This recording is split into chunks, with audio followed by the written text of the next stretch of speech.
Item 1. Oh, thank you. Thank you, Ned.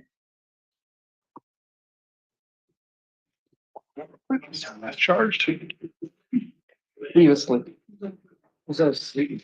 We also have Monica Bernard and Joe Crane. Did I say the names? I hope I did. Okay, perfect. Can we sit here? Please come and Yeah. join. Yeah. I wasn't Yeah. kidding. Oh, and we have Jill Stanton with Bremerton Housing Authority. You guys are at the end of the, you guys are our special guests at the end of the table. Yes. And there's another chair right there behind you, Monica. There's 4. Okay. Oh, sitting next to Anna here. Right.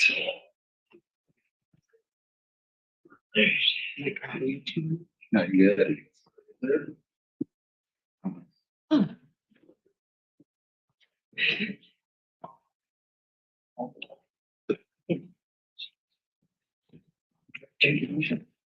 Hello. And Tony, you probably won't need our goals and priorities. That's the papers that are there. Those are just for us for later. You're welcome to peruse them, but although you can see at the very distraction. They might be a distraction. We do have housing equity on there. We do have support of y'all on there. But you're here to present on an update of affordable housing projects, including the shelter, including other projects in Bremerton. And we're glad you're here to update us. So Who's gonna start? okay. Yeah, you got then we've got a 10 to 12 minutes for your presentation. Then we have some time blocked out for us to do a Q&A. Thank you for having us. Yes. Thank you for being here. Yeah. Yeah, you're welcome. So before we get to the shelter, I'll just update you on Evergreen Bright Start, the young adult project that we're doing. So we had inspections today. They went well. So we're expecting to close on that project within the next 3 weeks is what we're hoping. So I know, sorry, Mayor Wheeler, I know we had an original ribbon cutting date that we're going to now push back until like the middle of June, but we're excited. Kitsap Mental Health Services is working really hard. In fact, that's why I was late on all the policies to make sure that this project gets off to a good start.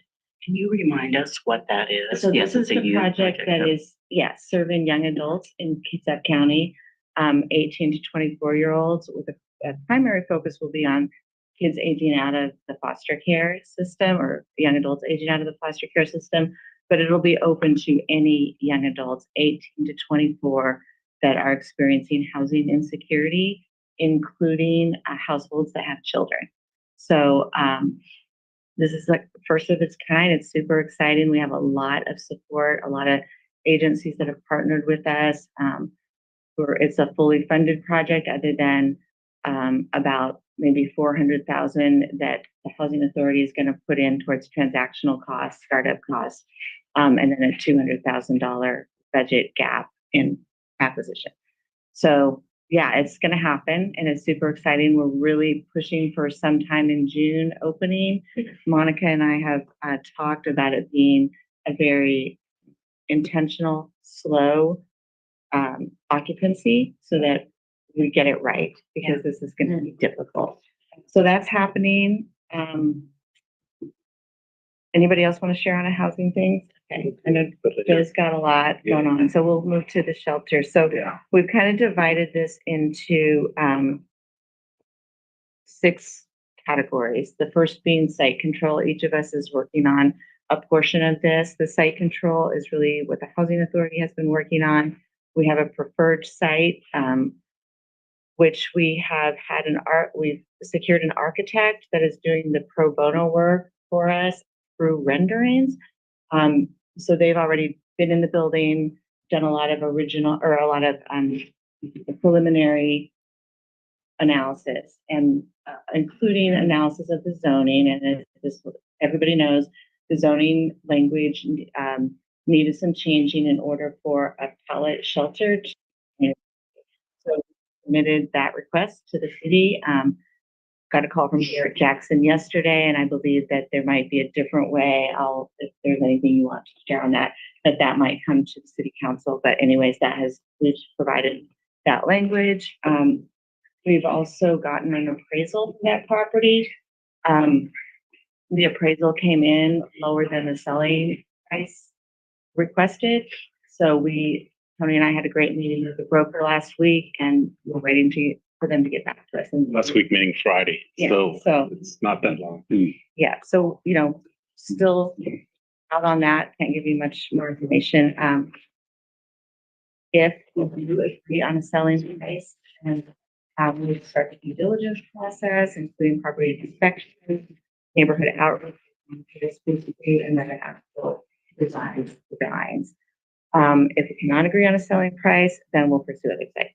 So I'm gonna go ahead and turn over to Tony to talk about kind of some of our funding outreach. Okay, so things move quickly in our world, really, and especially with funding. So we were working on two fronts, three fronts, four fronts.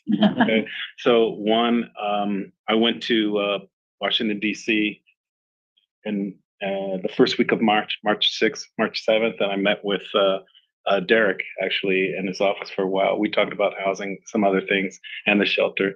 Met with Senator Murray's staff, and also met with the HUD assistant deputy director. That was the week that Marcia Fudge resigned, and so he was number 3 in line. And Calvin says maybe he doesn't want to be that director, just like Director Fudge. She just wants to spend time with her family after so long in DC, and Calvin feels the same way. But he knows what we're doing here, right? And we presented the idea. And also, I met with Representative John Garamendi, who's number 4 in the House. We were friends when he was Lieutenant Governor in California. Pitched the project too. He's old Peace Corps, so we have a really strong bond there. So on that level, that was fine. Also, all of our local officials know about this. We were in Olympia. All of us were in Olympia off and on, and we all talked about each other's projects, and the shelter is kind of a priority. The second thing is last week, Carl Hoffman, who's one of the top folks in commerce, called and invited me to a meeting with Director Fong at the city of Paulsville. And so I went. I was the only outsider, if you will. Everybody else was from Paulsville or Bainbridge. Heather was there, of course, and her team, and talking about commerce, housing, affordable housing task force, and how we're all working together, which is the most important thing. And that's the message that commerce knows that we're doing and wants to hear from us. So the next round of Apple Health at Home money is about to come around. And as commerce, as Director Fong, Kirsten was there as well at this meeting. So they emphasized the importance of the wraparound FCS for the operational costs, right? So it's a strong desire to make sure that, especially in shelters, we're using FCS. And I mentioned the Evergreen Bright Start project as well. Well, the booklet I gave you, that was what we presented it. I'm sorry, I have other copies and I'll bring them over, but they were at home. I forgot. But we presented that we all worked on that together and presented that to the folks over in DC. So it kind of went off well during that meeting. Derek, he called me on a Wednesday night and said, "Hey, we're giving you $500,000 from this crossing finally, and the Senate's got to approve it," which just happened the next day. And then it was public announcement. It was just pretty exciting to be in DC when that stuff was going down, right? So the other thing is the alternatives are even the Washington State Finance Commission funding. We have like alternative sources of funding should one not work out and another one, and they all know what we're trying to do. So that being said, Can I just add, we are gonna put in an ask to Murray's office and to Cantwell's office. They come out with this and then it's a really quick turnaround. So my staff is working through the weekend on those. there were actually lobbyists who went Yeah. to DC on our behalf to talk about this, on DHA's behalf to talk about this, I should say. And we formally added the hybrid project to the portfolio, the housing portfolio going forward. So it's all of these are being pitched at the same time as we're looking for funding. Okay, I'm done. Really. Wait, just real quick. So we got 2 million for Mills Crossing, 500,000 still leaves us short about 1.5, but at this point I'm not worried about it, right? So that's a relief. Nanette, the gap funding, Commerce said by the end of this week we'll know if they're going to cover it, but they encouraged us to do it. So I think that they will. So I don't think I'll have to come to the city to cover that. Okay. All right. Can I speak to the outreach? So once the site is identified and secured, we intend to roll out. Monica, and so because Tony talked about so many projects, when you're talking about the project, can you make sure to identify which specific one Of you're talking? course. Thank you so much. I Of course. appreciate it. Thank you. Thank you. Monica Bernard with Kids at Mental Health, and talking about the low barrier shelter navigation center pallet site that Jill spoke of. So when a site is determined, we will engage in a community outreach process with, I would presume, the city council person as part of that. When we've done a project like this before, we did it with Pendleton Place. The outreach approach that we took is we went to the businesses immediately adjacent and knocked on doors and had a Q&A, an FAQ, frequently asked questions for people to let them know. And then we also hosted a community meeting that was it was really important to have representation of people who can answer the questions that our residents are going to have. So it wasn't just the provider hosting a community meeting. The city council person was there. The captain of the police department was there. Mayor Wheeler was there, thankfully, planning department, service providers. So I think it's really important to have that, one or more of those meetings, so that people can ask their questions and good things came out of that. So that's the approach we anticipate using this time. So. And then as part of the hybrid shelter plan, you may recall that we wanted to do this in conjunction with the voucher referral program, hoping that the local shelters could sign on with MOUs with the housing authority to make direct referrals to people who are ready for independent living but still need subsidized housing.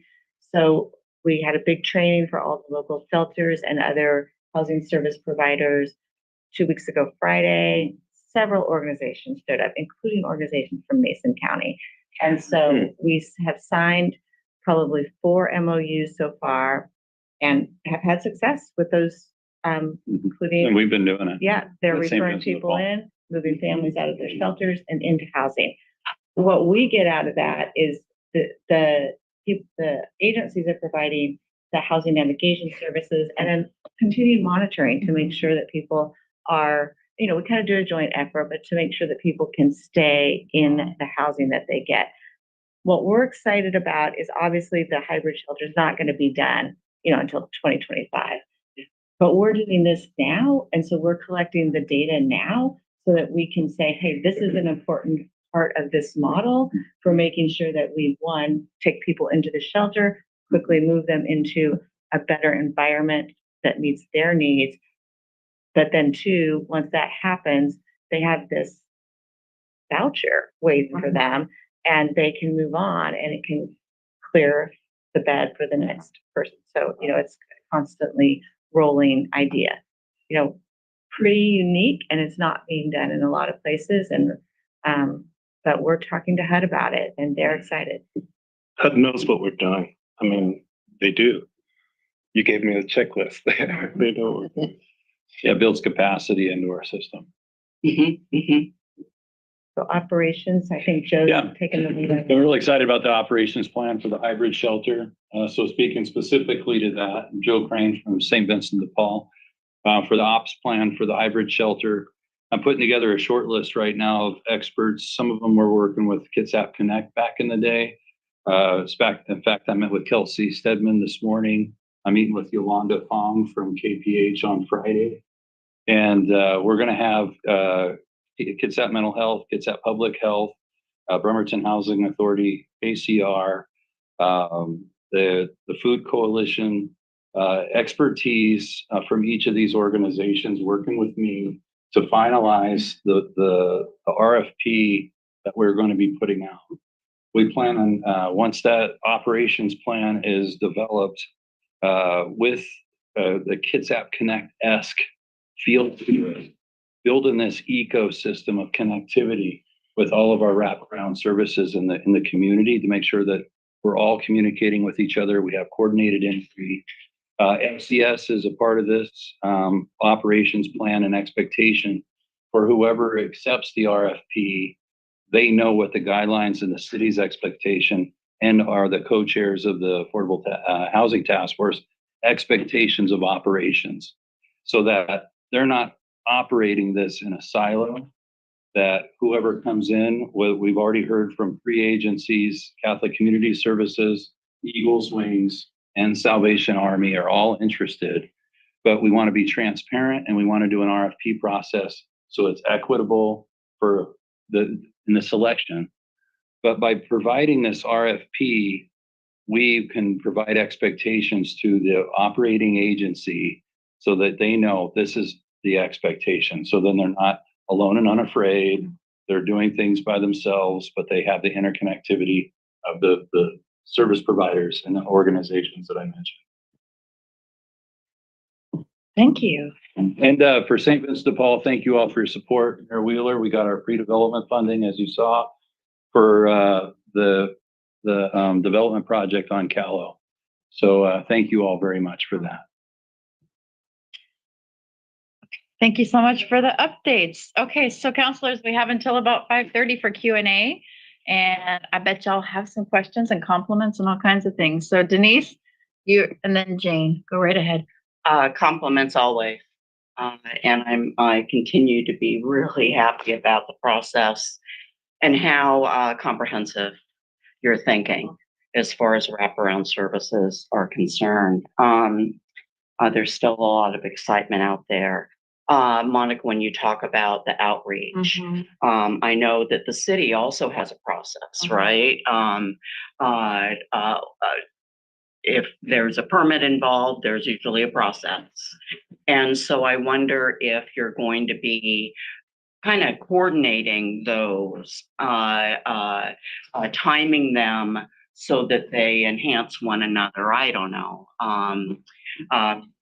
Public meeting, community meeting, whatever, but just to streamline it as much as possible. But it could be that what you're talking about is so specific.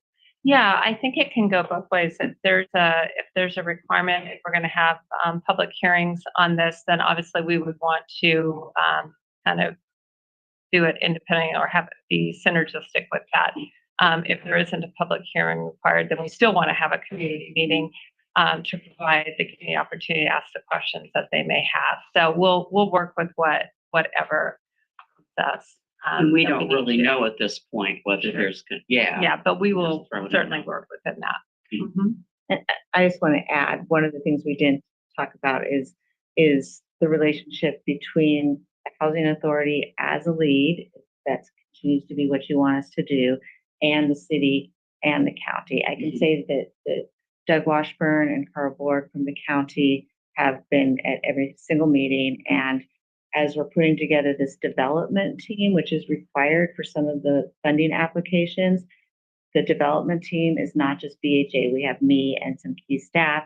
We have people at the table. We have Doug and Carl, and we would like a representative from the city, whether that's the mayor or somebody that the mayor selects.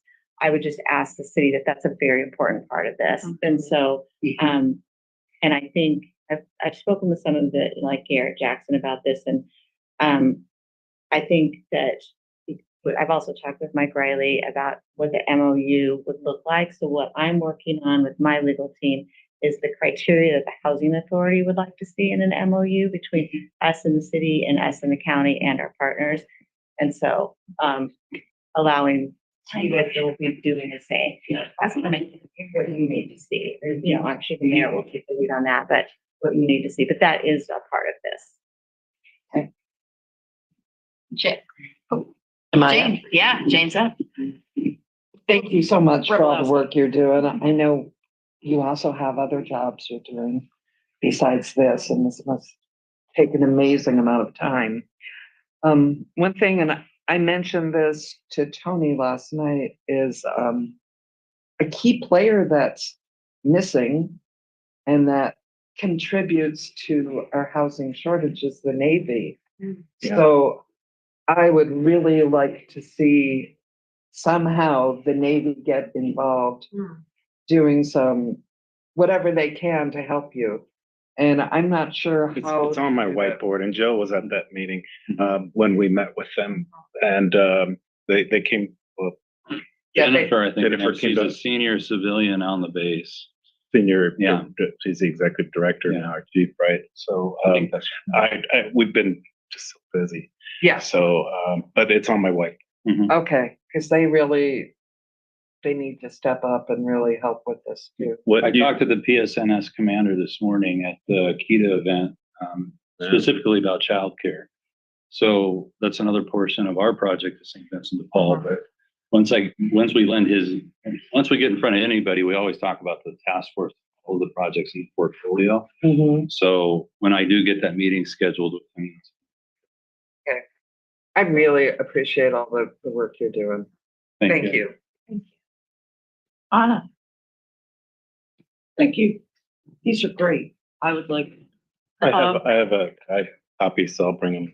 And I tell you what, y'all, I'll leave that on the desk in here so you can just access. There are a couple of things that have changed, right? Because this is a living document, but that's what we presented. I guess. So I guess my question, because, St. Vincent de Paul is blocked from me. So definitely in my district, how would you like it described to neighbors? Oh, the St. Vincent de Paul project? Yes. It's our campus development project. So that's basically in a nutshell. I was going to go over at the presentation. I don't want to draw out a term prematurely and have somebody misconstrue what's being built there. Because when we say shelter of any kind to the community, they don't maybe understand, low barrier shelter versus, continuous stay, emergency shelter. So I thought the premise of the town hall meeting was me to announce it there. Yeah. I just, So can we call it the campus, St. Vincent de Paul campus development or property development? well, that would mean nothing to me. Okay. And I think it would mean nothing to most people, and it would sound like the OC. So here's what I've been saying, Okay. which is permanent housing for women and children. That's fair. Okay, good. Also, town hall, Mhm. April 8th, 5 p.m. Joe Crane present. There's affordable housing too in that, but that's another thing that's so complex of a project. There's so many components of our campus development plan. But that's enough. That's enough. That's what, yeah, I was trying not to steal your thunder. That's okay. Yeah, but It's because campus development proposal, a little broad. yes. Okay. Thank you. Thank you. Yes, Jeff. Oh, You have anything? I'm just clapping in a major thank you all and thanks for the hard work and keep letting us know if anything we can do to help out. Yep. Thanks for the support. I do want to say, no, go ahead. Rock, paper, scissors. Just because I was late, are you guys still pursuing that one property that we had been talking about? Yes. Okay, It's our primary. okay. Read the minutes, okay. I'm just kidding. Ran out the house without my keys. What I do want to say is always the message is collaboration and cooperation, right? And commerce with Director Fong last week, he said something in front of the city of Paulsville, and I felt like he was quoting what we say. Portfolio of projects and collaboration and cooperation is important. And I was the only one at that meeting that he knew, right? So the message is getting across. Okay. So Thank you very much. thank you, everybody. For your help. Thanks. I have a quick question. Okay, so, because we still got 4 minutes left, so I'm gonna take up all the time. But it's something that's really, that I keep thinking about is how much supportive and transitional housing will be freed up in our community, where there's probably wait lists right now. I'm thinking of, like Oxford Housing, Agape, all these other options, and so this is gonna mean there's even more supportive housing options. Because some folks are gonna want to transition out of Oxford into your program, for instance, or the young folks will want to go over there and so it'll free up housing for older folks. Something that is the most obvious demographic that has, that struggles with houselessness is single males. And I know that it's not always the most politically correct demographic to try to seek funding for, especially considering the barriers and history that many of them face, right? And so I wanted to know if there's anything on the horizon to take care of that demographic. Yeah, phase 2 of our project, the 110 units of true affordable housing will be 30 to 50% AMI, and that's open to every demographic. Okay. How about folks with criminal histories? Yes. Okay. And Specific criminal histories. I would say that's handled by the specific site. Okay. Because I know that it wouldn't be a great one for some, but I just wanted to know, but for folks with criminal histories Yeah. in general, they're able to apply for the phase 2. Just remember. I'm thinking of theft and The that specific sort of- site and funding, where the funding source comes from, right? Because some of that is dictated by The that. vouchers have very specific rules. Right. tell me about the vouchers and how that they can be shared with, because I know that there's a different level, drug offenses, assault, theft, all these are looked at differently, felonies, misdemeanors, etc. Yes. So tell me about the criteria for the vouchers. So anybody with a lifetime registry sexual offense cannot have a voucher. Right. And that's by law. There's nothing we can do about it. Right. There's another particular one, which doesn't come up very often, but if they were making meth in a public housing unit at any time, Okay. they cannot have a voucher. Okay. That's also good. Specifically meth Or other drugs. or other drugs. But meth is Manufacturing, manufacturing drugs in a public housing unit. selling, distribution, No, that's Okay. not one of them. but manufacturing. Manufacturing. And then the other ones that we look at as housing authority are really violent criminal. Right. Now that is more housing authority decision. Right. So we can have some flexibility there, meaning like somebody might have had something 20 years ago and hasn't had a problem since. We could have some flexibility, and then really our board kind of dictates those decisions, but those top two are not negotiable. Okay. And something that's really kind of gaining popularity, or at least attention, is expungement of records. I imagine you would have similar criteria. If it's something that can be expunged, it's probably something that you could work with if it's still on their record. Yeah, Maybe that's something we talk about at another point in time. yeah, possibly. Okay. Thank you very much for your good work. It is 5:30 and actually it's 5:29. So we've got a minute to spare and do some do some chair shifting if we need to, so that we don't have to sit so close, Eric. I just want a big hug. Great. Thank you very much. You guys are amazing and doing great work. Okay. It's all about the marathon here with these folks. All right, let's do this back.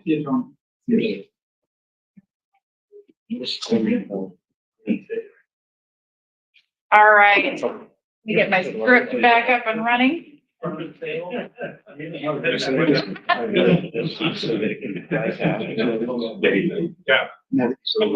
right. I'm gonna ask folks to just settle down. You're so excited to be here tonight, I know. Sensitive recording materials. Okay, that was good. I'm glad that they were able to come and present for us and give us all the presentation, a little bit of everything, sprinkling of everything there. Next up, we have briefings on agenda bill items. Mayor Wheeler is here to present on item 1, confirm reappointment of Holly James to the Civil Service Commission. That's it. Okay, there we go. He likes the short sessions too. Yeah. Gotcha, Michael. You stole my presentation. Oh, that. That's all he's prepared. Counselors, but really, you want me to go ahead and, we'll go ahead and defer to counselors for questions? Yeah. Yeah, I Michael. just wanted to ask how long she has been serving on this. Been a while. I'm not sure how many times she's re-upped. I'm always happy to have Holly serving on this commission due to her background. She's got an HR background, of course, and as always, the biggest criteria lives in the city and cares about it, wants to serve. Any other questions, Councilor Jane? She served on it 21 years. 21. 21 years, okay. It says in her application. So do you get other applications from people to be on civil service? Yeah, on this one, I went ahead and made a direct reappointment. Mhm. So I'll ask any advertisement for the position. I think she is eminently qualified, incredible background, but after 21 years, if there are other qualified folks out there, I think it's in the city's interest to look for it. I continually market our city for people to be involved in our committees and commissions, and I am continually doing that. Any other questions, councilors? Yeah. Go ahead. But she says she's been 19 years as chair. There's 3 people on the commission. Does that come up every year for a new vote? Delve into the rules, or is it? I should just ask: is it? It's not part of the appointment to be chair. It's I'm guessing self-selected among the 3 of them. Yeah. Okay. Yeah.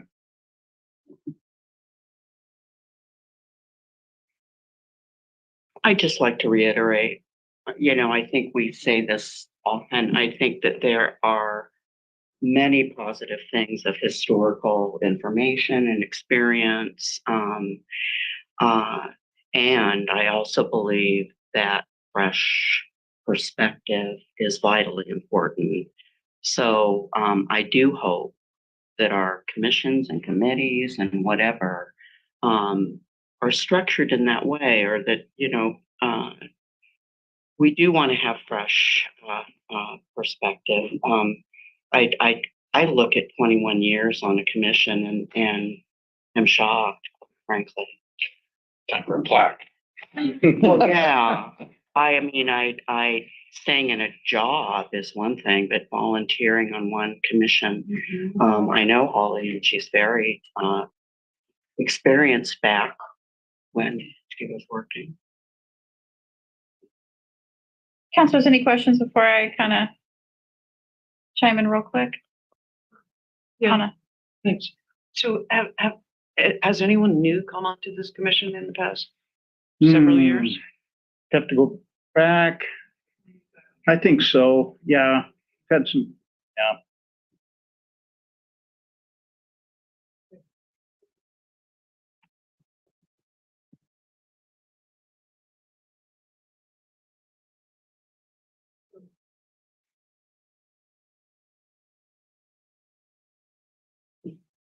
Apparently, there's also Beverly Kincaid and Charles Bates.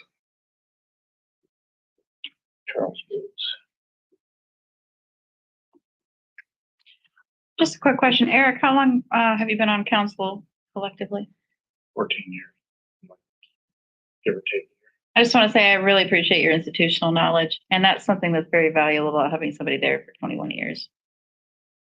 It absolutely is. And here I'm just, I am not, yeah, it's completely useful. It's been a big help to us with Eric, and I'm sure it's been a huge help to the Civil Service Commission with Holly. It's just, I'm hoping, I think what we're hearing is that we want to strive to make sure that we have a balance of people who have an idea of how it's always been done, and people who want to know why can't it be done differently. Sure. That's it.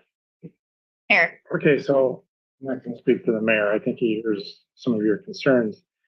When I look at all these commissions, I see Civil Service Commission, and no offense to anybody that's on it, not the most exciting commission to be on, my opinion. Okay, and not one that's in like hired man like some of the others. I could be wrong, but That's right. it's one of those situations where you're grateful you got someone on there, and we got a good person on it, not a great person. And it reminds me of the audit committee. We had a CPA, Dennis Traeger, that was on for 20 plus years, maybe even longer. And the committee at the time said, let's try someone new. Yeah, we got someone new, a CPA from that moved here, he wasn't here very long, and now we've had a void. One of those things, careful what you ask for. Maybe in certain positions, you're blessed to have the mayor's saying that it's being run correctly, and legal's not, there's not an issue. It's not broken. Maybe don't try to fix this one if it's not in high demand. That's all I'm saying. How do you feel, Counselor? Do you want to put this on consent or on general? Consent. I'm fine with consent. Consent. Thank you very Views much. Just need to be shared.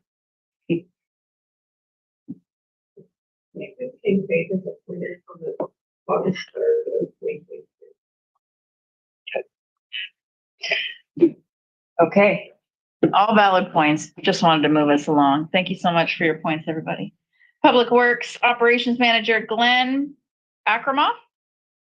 Did I say it right? That works. Can you repeat it for me so I do say it right? Sure, a crumb. Akramoff. You always remember with a crumb off. A crumb off the table. I can remember that because I don't leave a crumb behind. Someone All else right. came up with it. I use it because Thank you, Mr. Akramoff. sure. You're here to present on the street lighting conservation grant agreement with Puget Sound Energy for LED. Sorry, I'm just waiting for a little bit of chatter to die down because we have sensitive recording. This is straight from IT. They want us to be particular. But I don't think it's as sensitive if you're out in the lobby. So you're here to present on street lighting conservation grant agreement with Puget Sound Energy for LED conversion phase 1, and I'm assuming this was probably discussed in the committee. Was finance Finance. just yesterday. Great, perfect. And did y'all give the head nod for Yes. it? Okay, Absolutely. Mr. Akramoff, you're up. Okay, so one of the things we talked about is making sure you knew which area one was. So I have some maps. Ooh, Yeah. printouts. Oh, I'm sorry. I love hard copy. Are we ready for maps? So I just wanted to make sure we knew where we were talking. So in early in March of 23, we had this was approved to move forward with a partnership with BCC for LED streetlight conversion retrofit. So now bringing phase 1 is completed. It was completed in December of 23, and a quote, I think it was 85 lights were done. One of the things that I wanted to take a minute and highlight because it's really exceptional news that we have here. Originally, it was projected that it would cost us $143 a light. And that projection was really high because some tariffs and some things have changed. And I think the part of that process is encouraging the fact that we want to use less power and conservation is such a big part of what we're working on. And so is policy. So we got in early. Public Works Director got us early in this process. So we were one of the first in. So we're also getting a grant to pay for it. So I wanted to highlight it. It cost us $15,000 to do the original retrofit. That was not just the retrofit. They also make sure that all the lights are functioning correctly and that their trees are trimmed around them so they can do the work. So all of that was included. Our grant is for a little over $11,000. 11,725 to be exact. So our net cost for this retrofit was $3,298 or $39 per light. So it's exceptional for that. We budgeted approximately $700,000 to do this based on that. If the process continues, we're going to be in the under $200,000 range. So it's really good news that way. We're also able, PSC is also moving faster, and we can encourage them to do so because of the funding. So I wanted to highlight that phase 2 is near complete. Phase 3, we just received the contract this week to move forward with phase 3. And phase 4, we heard from the finance committee that they are doing the field assessments right now. So they had told us they would get us to probably phase 4 or 5 this year, but it looks like because we had no negative weather, they're ahead of schedule. So the main function for this is to accept the grant and accept money as back for being a part of this program. I also want to highlight that we will be, because they're moving so fast, we probably won't bring these back one at a time. Probably bring them in a group next time so we can go through the process a little quicker. And they're going so fast, which is great news. And it should also be highlighted that we will save, this saves a significant amount of money in just operational costs. And the money that is saved on, that was originally budgeted, can be used elsewhere as well. And those are all operations, it's all budgeted operations. I think that's what I was going to put out there. If there's any questions. Thank you, Mr. Akramov. Counselors? Jane? I just want to say how thankful I am that you were here for this short period of time in Bremerton. I'm really sorry that you're leaving the city. We really need your skill set, and I appreciate it. And, you know, here's $500,000 that we'll have for traffic calming, street maintenance, whatever, parks, you know, that's a big deal. That's a lot of money that you were able to help us save. I appreciate it. And the other work that you've done over in operations. Sorry to see you go. Thank you. I appreciate it. Jane, did you have any questions about this, or Yeah, would you like? no, Okay, I was just honoring commenting it. Glenn, making him blush over there. Michael? So I was just because we were talking about this yesterday. So if you look on the packet map, there is no phase one. Phase one was different pieces in other phases. Those have been eliminated and they've just drawn the lines. So just to kind of be clear. So if you look at this, you'll see that they're in other phases, but now those are the phases and they've been renumbered. Thank you. Thank you. Anna? Thanks. So, to your comment, and I'm extremely sorry to see you go. Dagnabbit. But that was my question, was how these maps in our packet relate. Because here the area of work is just 11th to 6th to Burwell, but it's all of these phases. Yeah. We have 15 total phases, and Yeah. like was said, that this one kind of got us started, and so it was a little bit different than the others. We also made some changes to it, so we moved a couple of them around because the priorities were not ours. PSC just put it together, so we reprioritized for them, and they were very receptive to that. So that's how that all kind of started, a little clunky, but it's a. Mr. Akramov, I cannot believe the immense savings that you've achieved. So it's not only massively under budget, it's also way ahead of schedule. Thank you. I think the credit definitely goes to PSE and our director for getting us involved in the process so early.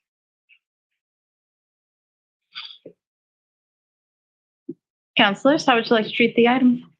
So, All right. All right. Thank you, Mr. Akramov. Thank you. Appreciate Thank it. you. Appreciate it. And thank you for the compliments, and it's been an honor to serve Bremerton, even though it's a short time. So thank you. Thanks. Maybe he'll be back one day. Oh, yeah, Never say never. that's right. I hear we're going to have a lot more affordable housing in the future too. So, all right. Next up, we have Internal Services Manager Matt Donley-Cott here to present item number 3, acceptance of Department of Commerce Local and Community Projects Program Grant and agreement for Admiral Theater facilities improvements. And this includes a budget adjustment. So did this go through finance? Let's go to anybody? I went to Public Works. Went to Public Works. Okay, Mhm. great. And Public Works, was this given the head nod? Did you have any? Yes. Okay, all right. Did have questions, but I can ask him as he after. Sure. The reason that I started putting this in the beginning is I would like to kind of know kind of what the hesitations are and concerns that came out of Public Works. If there was any questions that were asked of these guests that maybe they that weren't answered then that could be answered now. So can you give me a briefing on concerns and questions you might have had? Yeah, I think the one that bubbled up for me was just clarification of the process for these kinds of grants. We own a lot of different properties. How do we select the property that we own to go after what money? I know you have an answer for this, but I just would like to know. Okay. Yeah. That's And so in your presentation, maybe you'll be able to address that. Was there, okay, oh, he's ready. Any other questions or concerns that came out of this agenda item out of Public Works? No, Jeff looks like he might be thinking about saying, I'm pulling up my notes from the meeting. Okay. No, there's no match required, so it was straight funding, and I just wanted to make sure that the reason we qualified was because city-owned building, and that was another thing that can be checked on, I think. I don't know, Doug. if it's a city-owned building? Well, it is a Is it city-owned building, but requirement? if, yeah. No, if it was a That was- requirement of the grant. Right, thank you. Okay. All right, Mr. Donnelly, take it away. So I'm here to present the Washington State Department of Commerce grant for the Admiral Theater building. This came to us in early 2023. The city was approached by our lobbyist, Brian McConaughey, with the opportunity regarding a collaborative funding chance for the Admiral Theater. The grant was only available for city-owned buildings. Lobbyist McConaughey recommended the Admiral Theater in a meeting, and he felt it was a good fit. So we didn't decide on which building it was for. We just kind of ran with it, his recommendation. So as far as the selection process goes for the buildings, I'm not too familiar with that, but it came from him. We didn't select the building. So I don't know if that answers your question completely, but that's kind of how this one came about. In February, the city, in coordination with the lobbyist and our representative, Spencer Hutchins, applied for the 2023 Local and Community Project Program grant. In July of last year, we received preliminary award from the Department of Commerce for the direct appropriation of $165,000 for the Admiral Theater facility improvements. This is a reimbursement grant, and we will need to do a capital expenditures budget adjustment with an offsetting grant revenue budget adjustment, resulting in a net zero fiscal impact. This project is 100% grant funded, so no additional funding is needed. Prior to applying for this grant, we met with Admiral Theater Foundation members and building staff to determine what would be the best focus for this grant and should it be awarded. After discussions with Brian Johnson and Nate Murphy and other staff, we settled on 5 main categories: lighting, life safety, plumbing and fixtures, weatherization, and building system improvements. These 5 main categories will all be addressed with the work we will be able to do with this grant. Just to highlight a few of the projects we are considering at this time are balcony aisleway lighting improvements, HVAC improvements, 1 window replacement, because that's all that's needed. All the other ones have been replaced. Entry door seals or door set replacements, and marquee neon light repairs. These are all possibilities for us to focus on, but we'll be working with Admiral staff to address the highest priority issues we can accomplish with this grant. The timeline for this work to be completed is November of 2024. And then just a little shout out to Admiral staff and the volunteers. They've done a great job with the building, all the ins and outs. They do an amazing job. So we're happy that we're going to be able to partner with them on these facility improvement projects. If you have any questions I didn't answer, hopefully I can. Okay, counselors. Denise? I love the Admiral Theater. It's one of the things that if I'm looking at a new place to live, there better be a historic theater and a independent bookstore and a few other things. I'm wondering, and this might be more of a question for the mayor. I wonder if we really, if the public realizes how much we end up giving to certain places via a variety of sources. We have the Lodging Tax Advisory Committee. That's pretty public, and people see those amounts, and there's a lot of competition. There's a lot of emotion around it. It doesn't always seem like apples to apples. You know the drill. And I want to make sure that LTAC especially is aware of other funding that the city is assisting in securing for properties or programs that may be applying for city funding through LTAC. And so I wonder if that's easy to do. It's more of a process question for LTAC. They like to know not only, well, they ask in the application, what other kinds of funding, are you getting? These types of things aren't listed. Other city funding is not listed. And so maybe we need to add a question like that. Can I just, for clarification, they are not required to put other city funding on other funding Well, received on their LTAC, because I believe that they are. we don't Maybe ask there's a, if there's other city funding. We ask, what are your other funding sources for this project? And when I was at the chamber, I would list member dues, but there's no specific question about other city funds. I don't My think. guess is that this money never goes on their budget. I don't. Well, this is facilities capital, this is a capital improvement, LTAC. Most operating funds are meant for general operations. LTAC's probably has a specific earmark for marketing. You wanna see Definitely, what's gonna be the definitely. marketing return on $155,000 a year, those type of things. That can't pay for a new heating, cooling system, plumbing. But there are other facilities that the city owns that could use the $165,000 for, so I just wonder what the process is with that. And the fact that our lobbyist came with that I guess adds credibility. I just there's so much bias inherent in systems that I'd like to get rid of it if we possibly can. And it's just a question that's come up. There's a lot of envy of the the Admiral Theater in town because of what the city does. But, go ahead. but we own the Admiral Theater. And we own the conference center. And we own Pendergast, and we own a lot of facilities. We own the Navy Museum. Yeah, I know.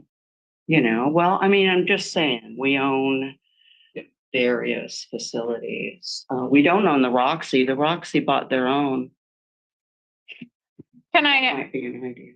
I have two clarifying questions, and then I'm gonna go to Jeff, because I know I was speaking out of turn. But I think something that should be discussed in this conversation is also how much revenue is generated for the city through the different facilities, and we can maybe explore that at a future. Sure. Right? Mhm. And so how much but also there are community resources, like we talked about the conference center at Lytton, that it may not be revenue generating, however, it generates revenue. It's an economic developer. You know what I mean? It brings economic development to other, why am I losing the word for that one? For hotels, for restaurants, but my wondering is, and I have a clarifying question for you. When it comes to different kinds of applications, let's talk about the LTAC. Do you have purview within your group to revise the application for LTAC, or is it governed by? Is the application itself by RCW? Portions of it are, but it's we don't have Brett here. These are, but portions of it are, but Okay. So that's something you can talk about in LTAC, right? And so I think here, right now, what we're specifically talking about is just accepting this grant. Do we want to accept this grant and accept a budget amendment? So, Jeff, you were next. Well, and Mike Riley's. Oh, Mike Riley. Yeah, just a clarifying, is one, I think, my goodness, this award is not going to the Admiral Foundation. It's going to the facilities budget to improve our building infrastructure. So it's not something that actually are receiving revenue with moving forward in the other application. It's not money. It's our building making improvements just like the library. So just want to clarify that. Two, our lobbyists did reach out. This project with Chris Monitor, the mayor, we had conversations. What would compete well? What facility in the city would compete well with this money? That facility is the only facility that would compete well with this award. So we would have said our parks admin building, that would not have competed well. The type of use of that facility competed well with this award. So it wasn't just, this is where you should go after this one. So just wanted to provide some perspective. Pool might have been a good idea. Thank you, Director Riley. Well, I think he did try for that one, but let's stay germane, right? Jeff, did you have some questions, clarifying questions? Yeah, thanks for answering the question on whether only city-owned buildings. And the reason I asked that was to clarify the prioritization and selection process. And so that helps a lot. And thank you for going out and getting this money into a lot of My predecessor did a lot of the work, so but yeah. But my only question is, obviously, to the conversation, very valuable institution. But let's see if I'm correct. I think basically the foundation pays no rent to the city or $1 a month or something along those lines, similar to the Navy Museum. I'm not entirely sure what the lease is. Mike, do you? That's correct. Okay. Okay. So I just want to clarify that. Do we get any? We hope that, but not a consideration. Okay.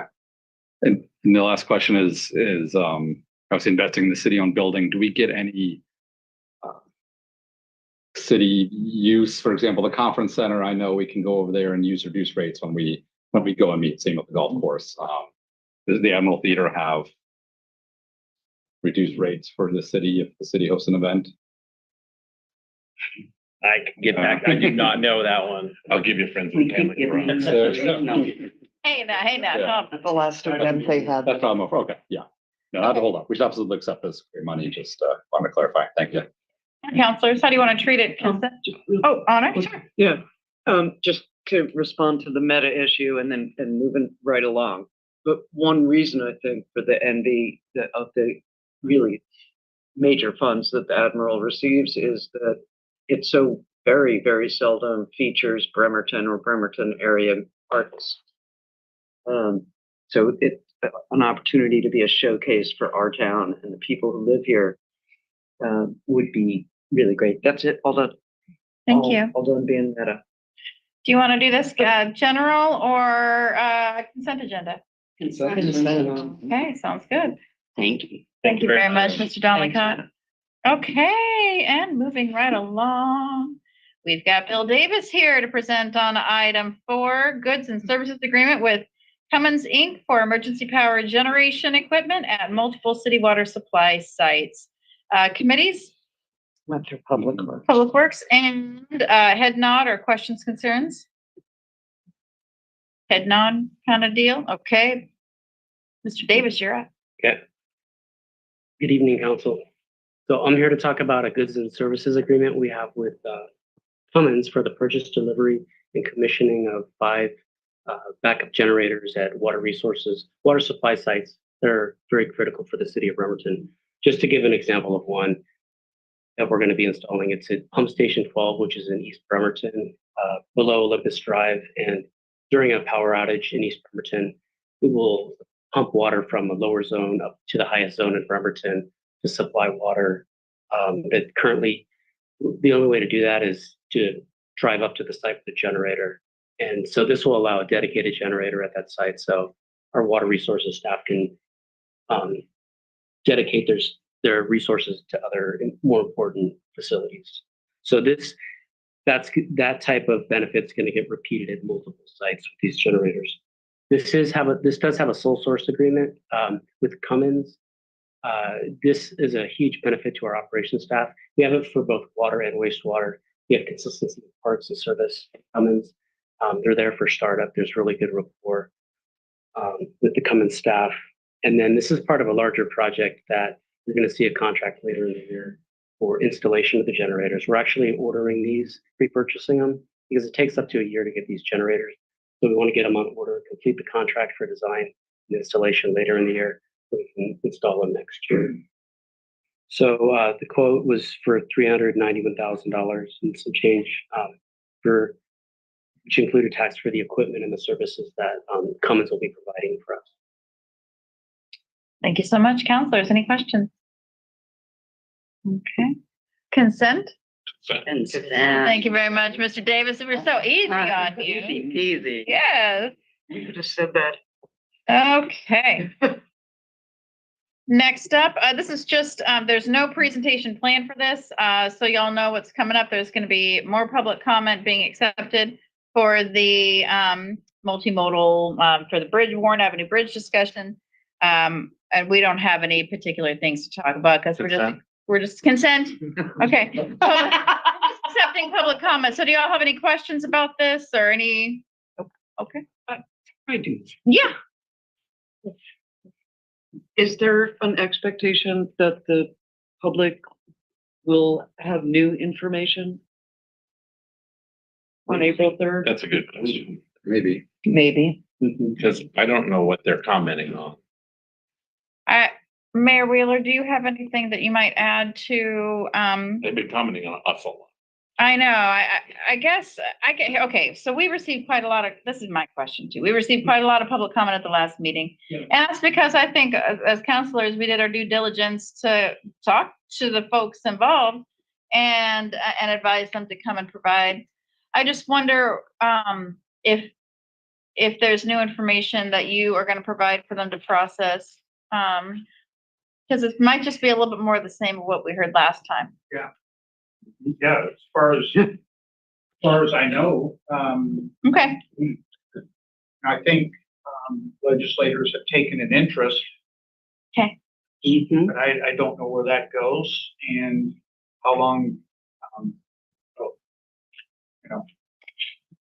I think this is kind of, to me, it feels like it's going along kind of like a public hearing requires two public comment periods. Like it feels like that to me, but that's not what we're dealing with right now. So, My understanding, this is just to give the public more opportunity to let us know how they would like us to proceed if we can. yeah. So that's I'm sorry. No, go ahead, Michael. The second part to the issue is that if we can't, I think we know how the public feels. And I think we know how we feel. And we can feel that with them forever. But does it get us a bridge with wider sidewalks of any degree? And that's what I don't understand what's going on is I don't think it's in the public's hands and I don't think it's in the city's hands. I think it's in our hands. And I don't know why we're not talking about it and we're just waiting to let the people call us names. So can I just defer to Director Riley for a hot minute here? So, yeah, I think probably gonna jump in. At the last public works meeting, the discussion was the process, and we had delivered a process for not this cycle, but next cycle, the three resolutions, the letter that's been presented, and have a discussion at council and a vote. As we discussed, there was a recommendation from the Finance Committee, or Public Works Committee, to have an opportunity for additional public comment at this meeting. That was a request from members. That was the consensus from some. I think you all put up the notes to it. Okay. That's what this is, the direction of the Public Works Committee. So you have a public comment period for next Wednesday, and then we'll be presenting the same thing and following. So let me just defer to the Chair of Public Works about this. So Chair of Public Works, what I'm understanding is that the two public comment period idea really came out of a conversation from y'all. So can you explain that to us? I can explain that I'm not sure why it is tonight. Next week is when staff was hoping that we would make our final decision. And we told them we had some other people that we were hoping could help us. And if we could delay the final vote until the 17th of April, and they said that was fine. That Okay. wouldn't So change why- things. On April 3rd then? So that we can, I'd like Denise and Jeff to chime in too. Y'all are on Public Works, right? Sorry. Yes, and I think we each come to it too, not just as a committee, but as Mhm. individuals. And my sense, although I haven't really been all that engaged in it, is that there are legislators that are interested. And there may be some movement. So you know how I am. I'm always hopeful. Man, if we deliver this, I want you buying pizza for everyone. I have to walk across the bridge to get it. Can I? Let me defer to Jeff really quick. Do you have anything Yeah. else to add before I Yeah, go so I back? didn't. Yeah. It sounds like what's worth this item is discussing maybe what we discussed in Public Works. Which basically was the timeline, and if April 3rd was any hard deadline, and it wasn't. So staff were totally comfortable with delaying a decision at least until the 17th. And we talked about how the process would unfold in terms of getting a cost estimate in mid-2025, and then by mid-2026 could go out to bid. So we're not off the main timeline, but yeah, there is movement behind the scenes with legislatures to get funding. Sorry, can I fit? Yes, sir. Oh. Sorry. So there legislatures are working on some of the concerns that have been brought forward. And so we're hoping to get an update. But I would just say for specific public comment, we're going to get comment whether it's a public recognition or an item on the agenda. And we've always had the option when we want specific feedback on something to put it as an item. So, and I know we talked, I remember talking last year a lot with Attorney Finnell in terms of should public recognition ever get so awful like the very minor cases we had. One option we do have is to just list specific items that we want to take public comment on, and everything else can be sent by email. So I think this is in that vein of keep it on there and get feedback, or let folks public recognition will speak up. I don't feel inclined. I mean, part of me wants to kind of take it off, but at the same time, the mayor was gracious to advertise it in his mayor's report. And but my concern is with Michael. Well, I'm just saying, like, first of all, everything we do should have some value to it. To me, the value is how do we get everything that he's been working on to get us a feeling that it can be achieved, through the public works and the state. Like, that's what we need. Again, everybody, I mean, we want the widest we can get on the bridge. And we don't want to settle, and we certainly don't want to settle because somebody's not, thinking it all through. Jeff's put a ton of time into this, and but we need. I think when I say we, I'm kind of saying as a body, I feel we don't need the public to tell us to keep pursuing this. That's super clear. We need is for Public Works to say like, hey, I think we're there, or super close. And then maybe somebody at the state to say, like, this sounds doable. Okay. But I feel like we're not asking them the questions. We're asking the community, what do you want? And we know the answer. The reason why a lot of information isn't being shared with other council members at this time was I was questioned if I was breaking quorum, and Yeah, we have to be careful about that until we have. This is a space right here. Yeah. This is the appropriate space. Yes. Okay, so did you get any emails back today? So I believe Senator Randall has forwarded on to Transportation Committee. I know other representatives are working with the state transportation chair to see if they can talk to WashDOT and what they're able to budge on. So I think those conversations are all happening at the state level. Right. And there's possibly a collaborative meeting, to be set up. So we've explained to Senator Randall that our drop dead date. Do I call it that? We'll cross the bridge on April 17th.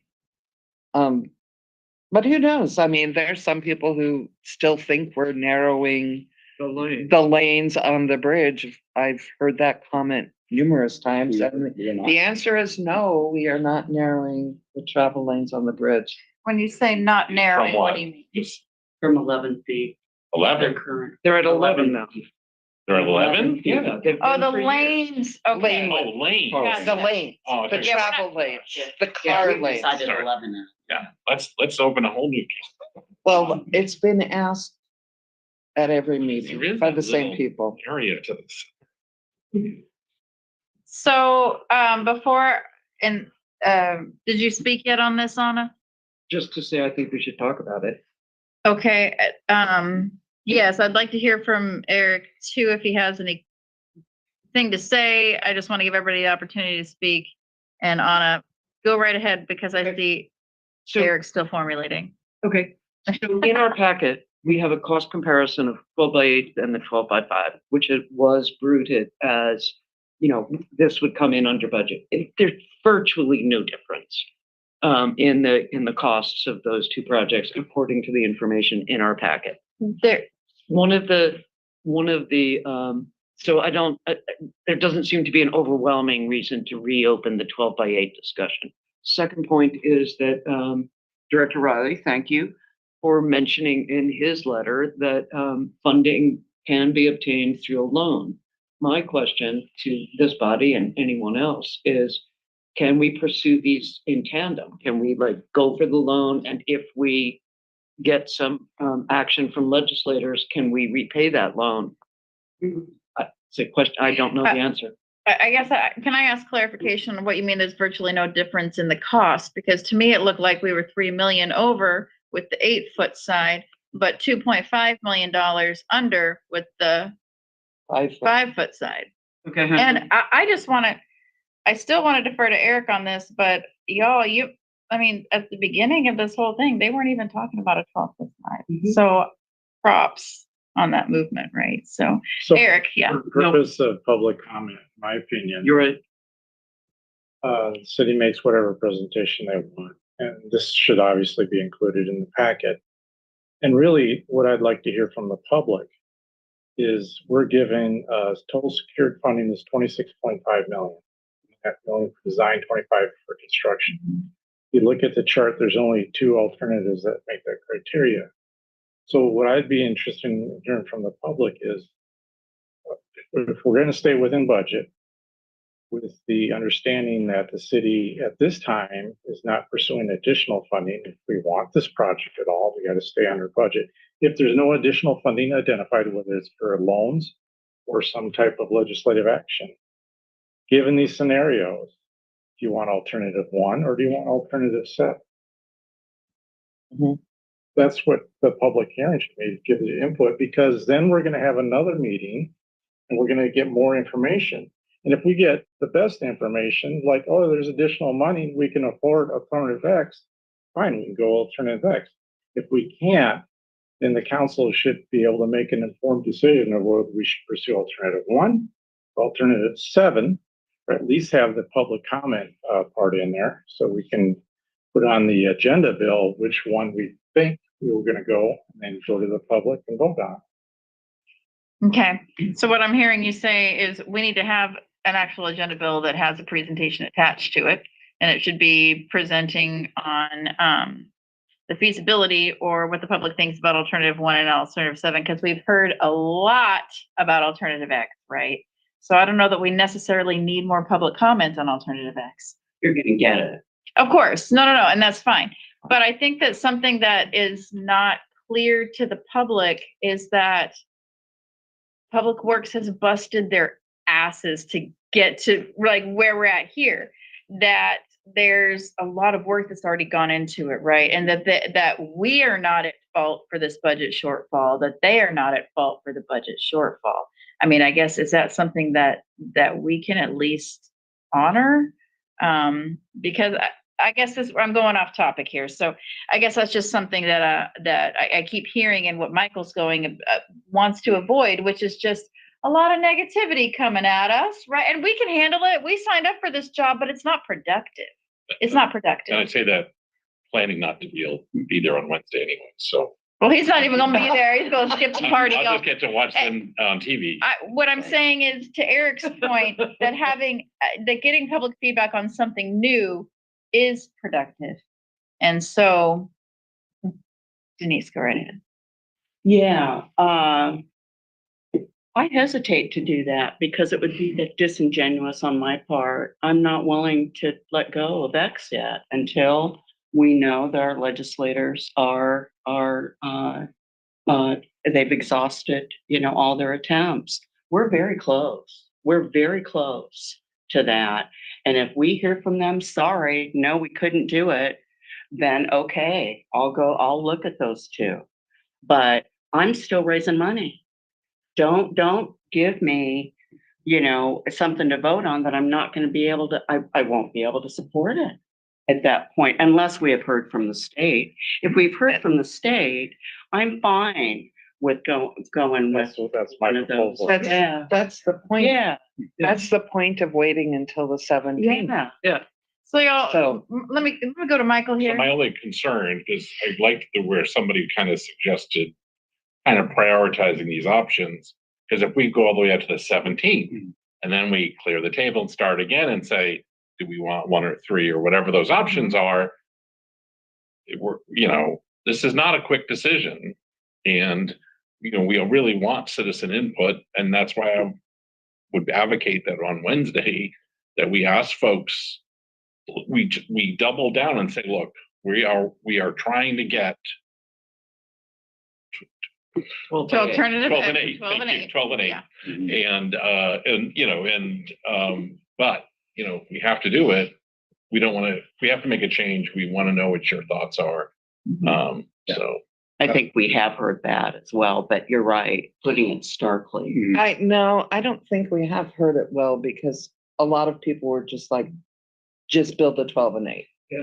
And I don't think a lot of people who were commenting last week understood what what we have money budgeted for. if it was that simple, it would have been done months and months ago. Right. So I think it's a good idea to say, okay, these are on the 17th. These are the two options that we have, and listen to the public. Do you want us to vote for something that we don't have all the money for? Or do you want us to vote for what we have the money for? So let me do this because I want to work with with Public Works and with Director Nucky. Oh, Nucky, is he up there? Does he need to speak? He's hanging out here with us. You're on mute. He's on mute, but he's ready to talk. My question for all y'all is, can we put together an agenda bill for public comment to be specifically addressing? Tell me what the agenda bill that y'all are putting together actually is going to say. Because I don't know that we. So the agenda bill, it basically just has 3 resolutions associated. And it would be a revised resolution for the 12 by 8 that acknowledges the over budget status, and then resolutions for alternatives. And we just need we need a preferred alternative because we're high centered. We need to move forward. Okay. So really quickly, one thing that I know that we won't bother wanting to get public comment on is 8 by 8. 8 by 8. Let's just take that off. We know we're not gonna, But Kylie, what were you gonna say? You know what the preferred alternative is. That was voted on a long time ago, right? And Yes. So you're looking for, what is your next best out of the options that are, if someone had to do a ranked choice, how would they come down on it? Just so that we have that information at this stage. If hopefully we don't need it, right? And things come through and the preferred alternative comes through, but maybe getting an idea from the public of what is most for people's number 2. 12 by 5. We know what it is. Yeah, we already know that. But I was just saying that sounds sort of like what maybe Eric was trying to go for, is trying to figure out of the in budget options, which ones do the public have. And, okay, so to be fair, we've had one group, which I respect, that's mainly the bicyclists that are saying 12 by 5. Put this in the. 12 by 8. They're saying 12 by 8. No. For alternative, you're saying they're all want 12 by 5 and no one wants 8 by 8. Really, they just want 12. Oh, I They understand. kind of don't care what. But let's put it in the packet for everyone to make a comment, because last week, I believe, was a concerted effort from one group, because we didn't advertise it, and that's what we got, and that's fine.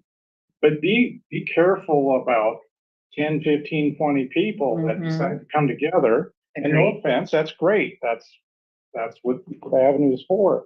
But we're supposed to put this in the packet, give all 40,000 people in our city at least the opportunity to see it in the packet. We know how many probably will actually look at it. I understand that. We all have busy lives.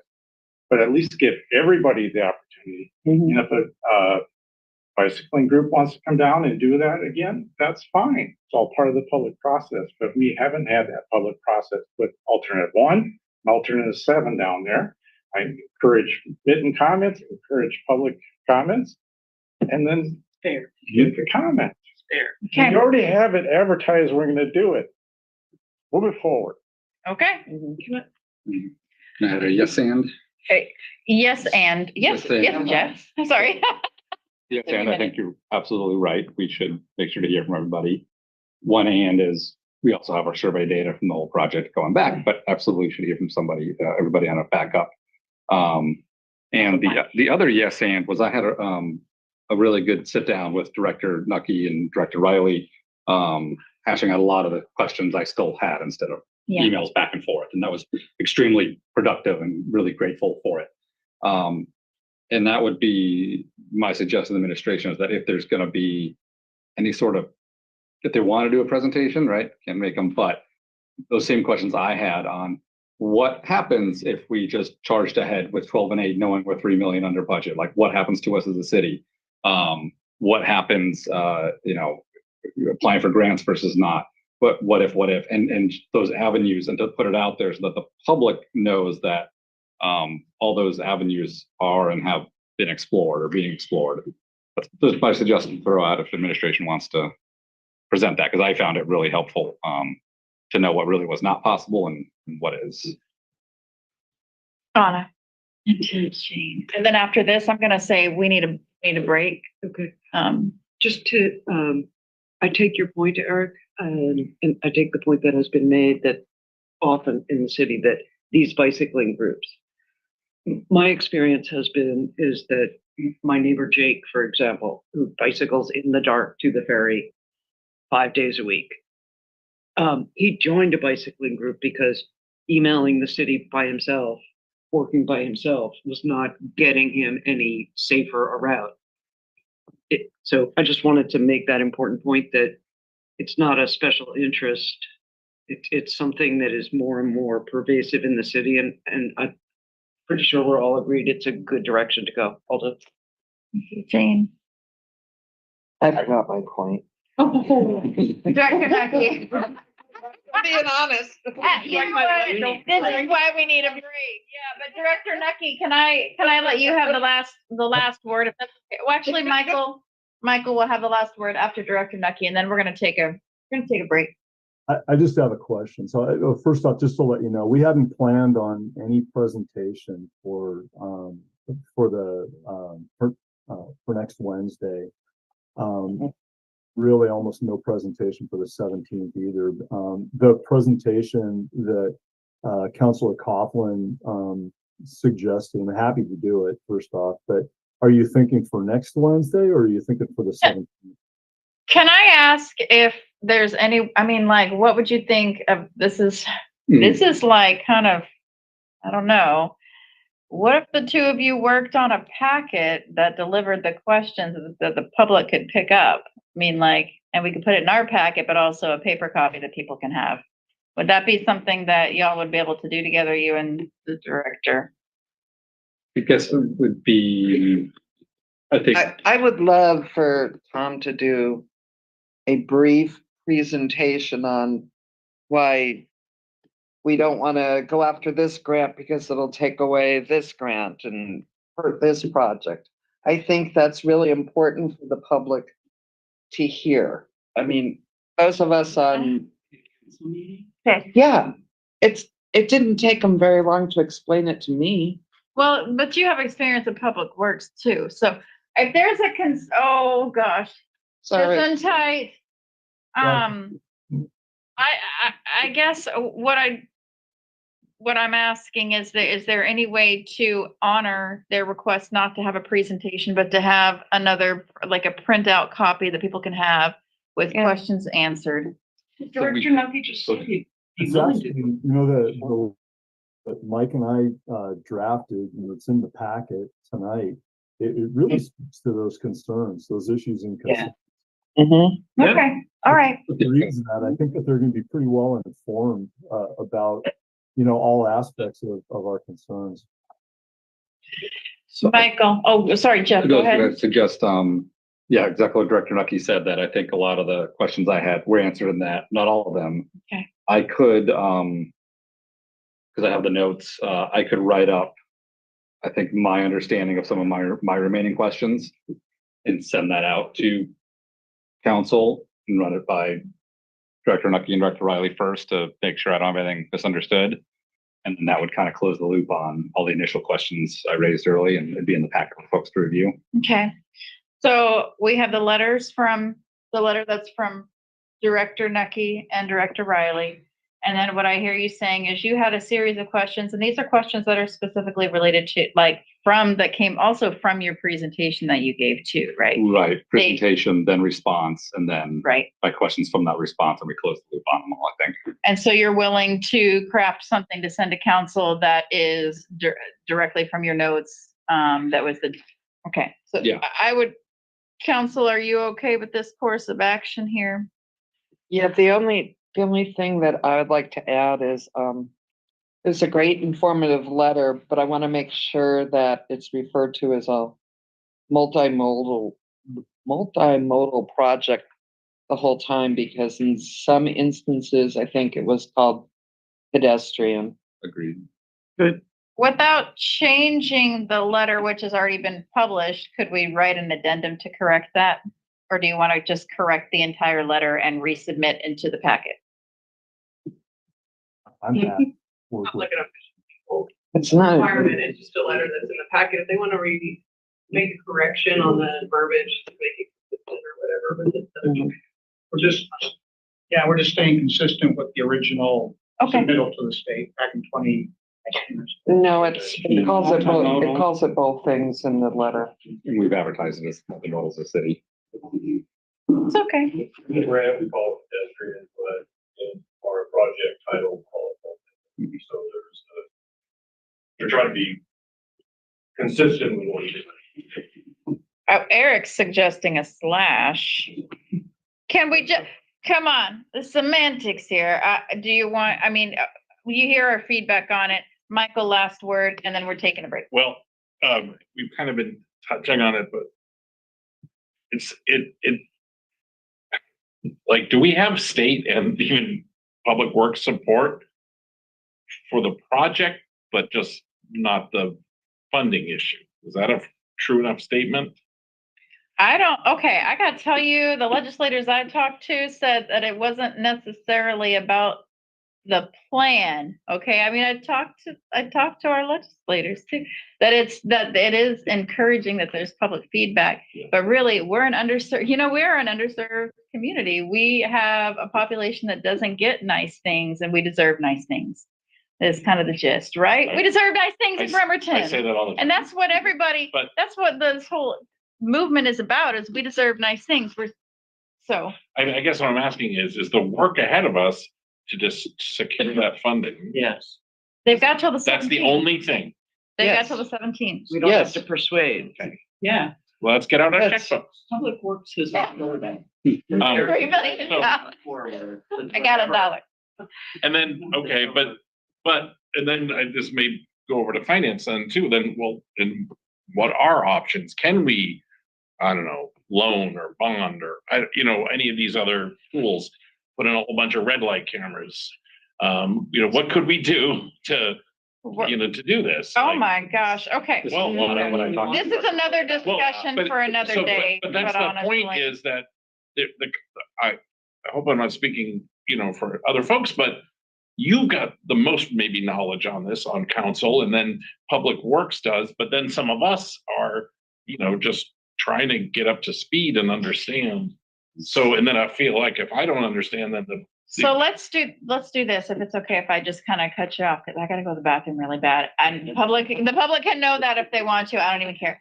But I think that at our next study session, we need to have a more in-depth discussion about funding. We need to talk about if there's some, like, what are we willing to cut? Or do we really agree with increasing fees and taxes to the public to pay for this? Do we really agree with loans? Right now, I think what we need to do is just agree to get this out to the public. And I really appreciate you bringing it up. What's the point of it? Is there new information? And I guess the new information has been provided.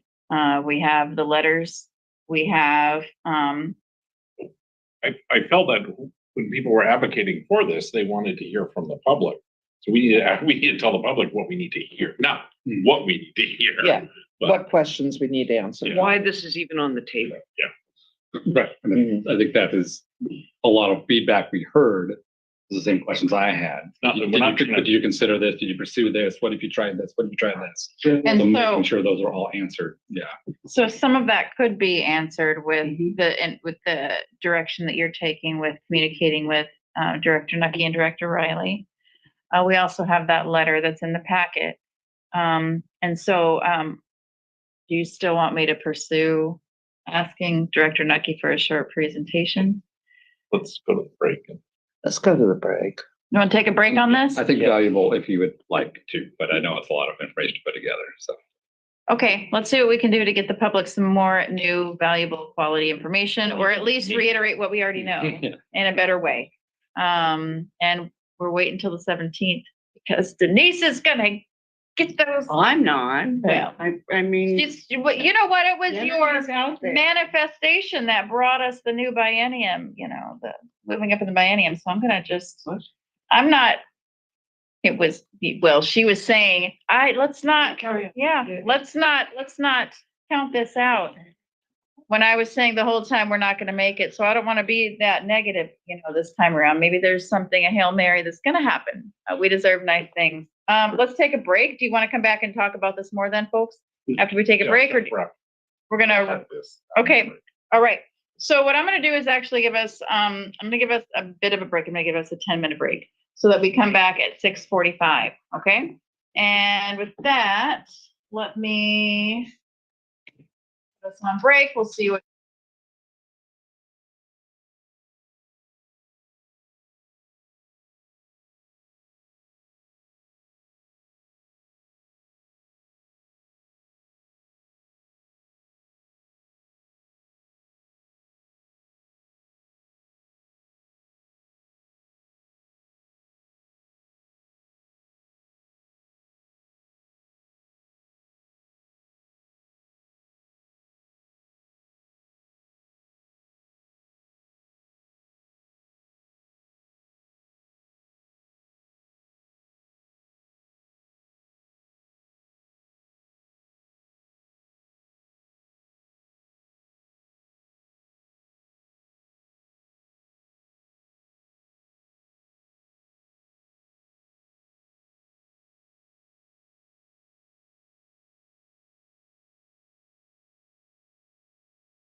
Director Riley, is there any kind, are we still recording? Okay, Yeah, we're recording. okay. All right, I bring the meeting back to order. So I think, we're gonna have some quick presentations from, staff, to go ahead and add to our discussion. So Director Riley, you wanna come on up and talk about, I don't know, what do you do? Money? You do money, right? Yeah. Today Yeah, we do money. all right. Talk to us. All right, just a little bit of recap. I was hearing some questions about funding, what options are available to council and kind of loans, grants. A lot of the answers are in the letter that we drafted. So I'll start with the loans. That's been a topic in there. We don't recommend going out for a loan for an asset we do not own. So we did put that in there. The dollar amounts are in there. Going out for the $3.8 million gap right now. Now that number is without the 500,000 that we may or may not get. So 3.8. Where's the source of the 500? Climate commitment. Climate Yeah. Act, which is coming up to voters to repeal. So So if they vote for it, they're voting to repeal it. And if it gets repealed, We don't get that 500,000. And it impacts a few other things. Yeah. So right now, we don't have this committed, in there right now until that goes through. But even so, at 3.8 million at 2%, the loans are between 1% and 2%.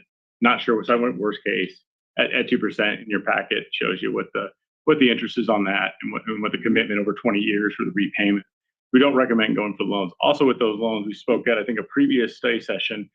They're highly competitive. Those loans are gonna be highly competitive. There's not a lot of money there to be able to put out. So this project being a state funded bridge project, not a Bremerton asset, how well we compete, it'll be just like us trying to compete for grants on top of this asset. So the likeliness, not sure, we could be awarded, but I don't think it's something you could hedge your bets on. I think you're gonna get secured funding through loans. And then on the flip side with grants, the other alternative for funding is this bridge is completely state funded. We do not want to federalize this project. That increases cost about 30%. Tom could speak to more of this. We had a pretty in-depth conversation with Councilmember Coughlin. Increased cost by 30%. You go through different permitting, timing delays. Even Shane could probably speak a little bit. I won't get too deep. But again, those funding sources kind of push off the table when you look at state funding, the state grants. And those are typically $500,000 chunks through TIB. We could secure a little more funding, but we have $3.8 million to close. Be multiple grants. And again, how well will we compete with this project? It's already funded 26.5 against other projects in our region. We don't think we'll be likely to secure those, but again, it could happen. So we don't want to say it's not possible. Again, that's addressed in the letter as well. Existing resources in the city don't have existing resources to fund that gap. So anything else I can okay. So can I continue? Yes. Okay, so we as a city really don't have the resources or the ability to close the gap. Is that a fair statement that council? Okay, so it looks like our options are working possibly with the state. And as you've said a couple of things, that it's their bridge and they're doing the work and There you go. I think there's well, anyways, I'll just not go any further down that. But there seems to be if we can come up with a different solution with the U-bit, but they don't seem to be open to that. And then the other option is going to try to get them to increase the amount that's there, but look at our process. I don't know what it would take for them to award that delta. So some folks said they spoke to some of our legislatures, did anybody explain to you the path that it would take, like to make a change like this? I think our best bet is poking at some of the costs. If you don't include the changes, basically that came about in the past few months from WashDOT, we're in budget. Well in budget. It's just that might be the best path. So What's the process? What process? Can I? All right, let's wrap it up. Time's gonna solve this. Tom Nucky. Just real quick, the one thing that Mike did a great job talking about the grants. I just wanted to add one point, and that is that even if we were to go pursue state grants, not only would we, be guaranteed to receive them, but those are the same grant funds that we pursue for our other priorities, like the 6th Street Road Diet, like the Naval Avenue Road Diet. And so if we're putting all our eggs in one basket, then we're setting aside some other high priority projects for the city in order to get, an extra 3 feet on one side of the bridge potentially. So I just wanted to make that point. Can I just chime in on something that's weighing on me? And I want to, kind of honor like the work that Jeff's done on this about picking at some of the costs. My concern with that is that we have a series of engineers who are saying this is what we want. I don't know how not to trust that. And especially with the added layer of the concern that WashDOT won't accept the project without their recommendations. So my question related to that is, what is the advocacy that's being done to lobby to WashDOT to change their mind on the decisions that they've mandated to us should be part of this project? Specifically, look, for example, the catwalks. Well, the thing is we're asking our state legislators to talk to people above WashDOT's bosses, and say, prove to us that another city has had to buy $1 million piece of equipment. Okay. Prove to us that they'd had to pay $740,000 for that. Our own staff even questioned whether or not that amount of catwalk was necessary. So those are things that have been added in since the last council voted in for X.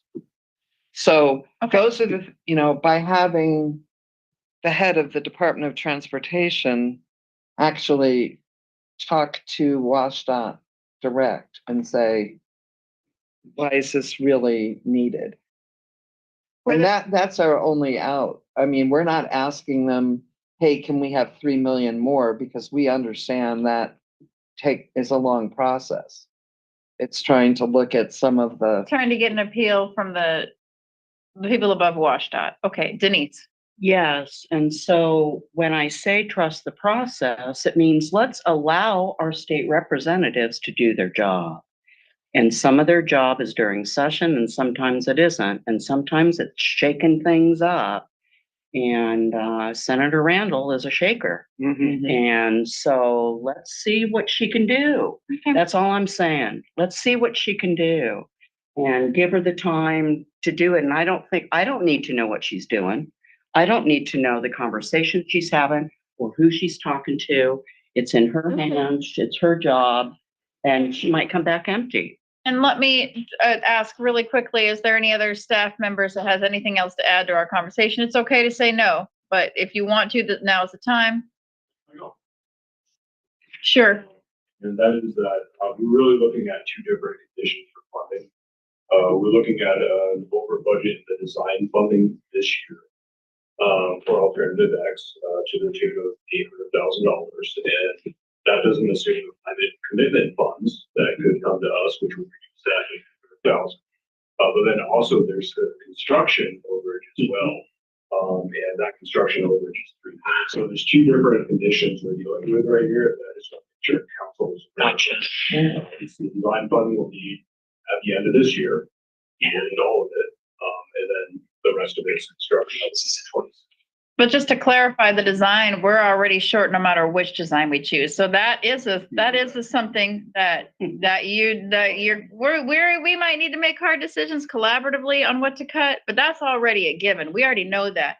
What I hear my fellow counselors saying is that they've put it in the hands of legislators to appeal to the higher ups, but that they're also understanding of the fact that on April 17th, that they know we have to move forward and support something that's hopefully within budget, But, and also in accordance with WashDOT's requirements, that if they don't change their mind.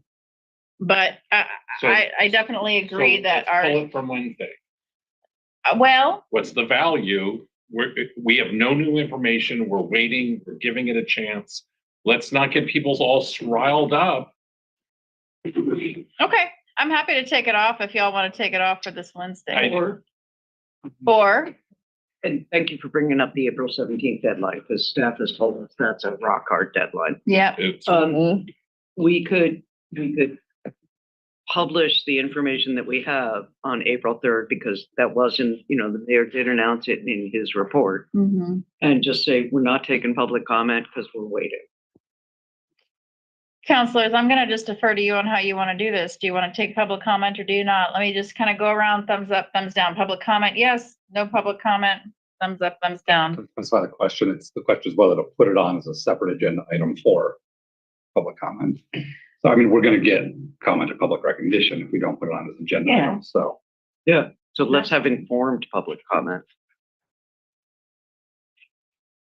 I do like, Eric had made a specific recommendation, I believe, that kind of willowed it down, distilled it down, to get public opinion on the 8 and 8 or, the 12 and 5. That's something I could see doing so that we have a second alternative, if we don't get manna from heaven. because there won't be a lot of time on the Right. 17th. Right. So Yep. if we need a plan B, this would be to get a plan B so that we can move quickly. So here's what I'm hearing. We need to create this to focus on alternative 1 and 7. And if folks want to start talking about a 12 by 8, then it wouldn't really be germane, right? I don't see any point to talking about alternative 1, Which is, the 8 foot on both sides. it's in budget. I think we should let people have the opportunity. We wouldn't be transparent. if we Kylie? didn't. I'm just gonna say, maybe just give them an opportunity to say, which of these do you want us to take off the table completely for our next discussion? Yeah. And you're Right. gonna have to pick your top two, so which of these is absolutely I like not that. something that you want? What's a no-go? Yeah, that's a good one. And then you, by default, have the top two. Yeah, yeah. So, yeah, It's so not, I mean, you can phrase that, I think at one point, when we had a vote on shelter type, it might have been Councilor Younger who just said, like, when you start your public comment, say A and B or something like that, but just say, which of these do you want us to not ever bring back and forth with you or something like that? Yeah. You guys figure that out. But Yeah. that way we can put one of these, give it its last. Okay. like if you announce it as we as a council are doing everything we can to make the current preferred alternative happen, there's information on the packet. But let's say if we can't, comments. I don't think you can limit it on. I don't know. I'll defer to Kyle. You could also limit the time. You could have a 2 or 1 minute public comment. True. To get that information. Like I said, because we're not voting on anything that night, that I'm gonna opt to do a work obligation that night, so I'm not gonna go. So I'll watch if there is public comment, I'll just watch it. So I don't really feel strongly. I don't want.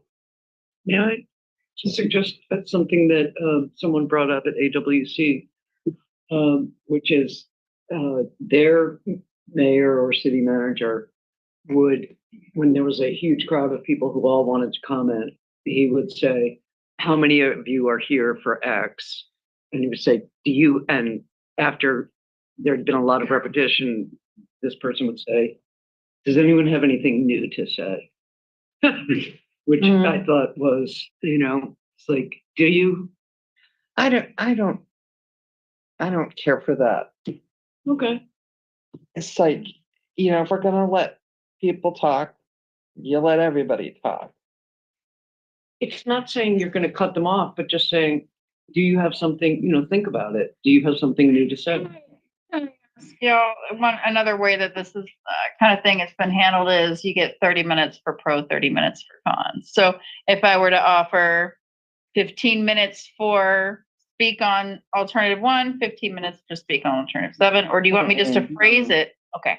Yeah. But I know it doesn't feel right either. Yeah. I don't want to, I don't want to prohibit folks. I mean, there's going to be a lot of repetition. But what I do appreciate is the guidance to direct folks to we're doing everything we can. We're working with legislators to try to get additional funding or to sway the cost of this project to be within budget. However, we need a backup plan. And so we need to know which of these alternatives you don't prefer. yes. Right? Mhm. Okay. Yes. No, I'm well, willing to put $1 on it, on alternative 7. Do you think, well, I don't think that's a bet I'm going to take. Yeah. And then that way, So I think we understand that, but Yeah. but this is a way to phrase it. Well, Thank you very much, Director Riley. Thank you. All right. that way all Warren Bridge comments are there, so they're not, you can disallow them without recognition. And what I want to offer to all y'all is if you individually have any other advice on how you'd like to see it go, please send me an email or give me a call because I'm happy to, without breaking quorum, I guess. I got one. Meeting. Okay, let's do that. So we'll wait until the briefing and we'll go over this at the briefing. We actually will have a briefing. So Can we have like a little handout where people pick up the agenda? They could pick up, that's literally what I suggested earlier, but I mean, like it real wasn't well simple, this and that, you know? Yes. Okay. So items to include in that would be a Q&A that I was suggesting that Jeff might want to work collaboratively with staff on. The letters from Director Riley and Nucky, the letter I mean, the additional information on the alternatives, and then the agenda bill. So we can put that together, maybe like 50 to 60 copies stapled, and then people can share if they need to. I love hard copy handouts. So. We're including Shane's memo. It's gonna be that. Let me work. Attached to the letter. It's attached to the letter. Yeah, that's the one that has the budgets on the 4 alternatives, so. Okay, council, should we go ahead and move on now that we have yeah, Yes, okay, please. great. So, Director Nucky is good with us moving on? Director Nucky, please go take care of yourself. I don't know that you need to be here for any more of this, sir. So we sure do appreciate you chiming in. Oh, you guys need to stay though. I'm just kidding. Goodbye. Thank you. We'll see you soon enough next week. Right, Okay. so joint planning. The next step is actually, it's not the two of you next. Next up, we're talking about our goals and priorities. Kylie. Kylie and we're talking about goals and priorities next. Oh, you are. Yes, sorry.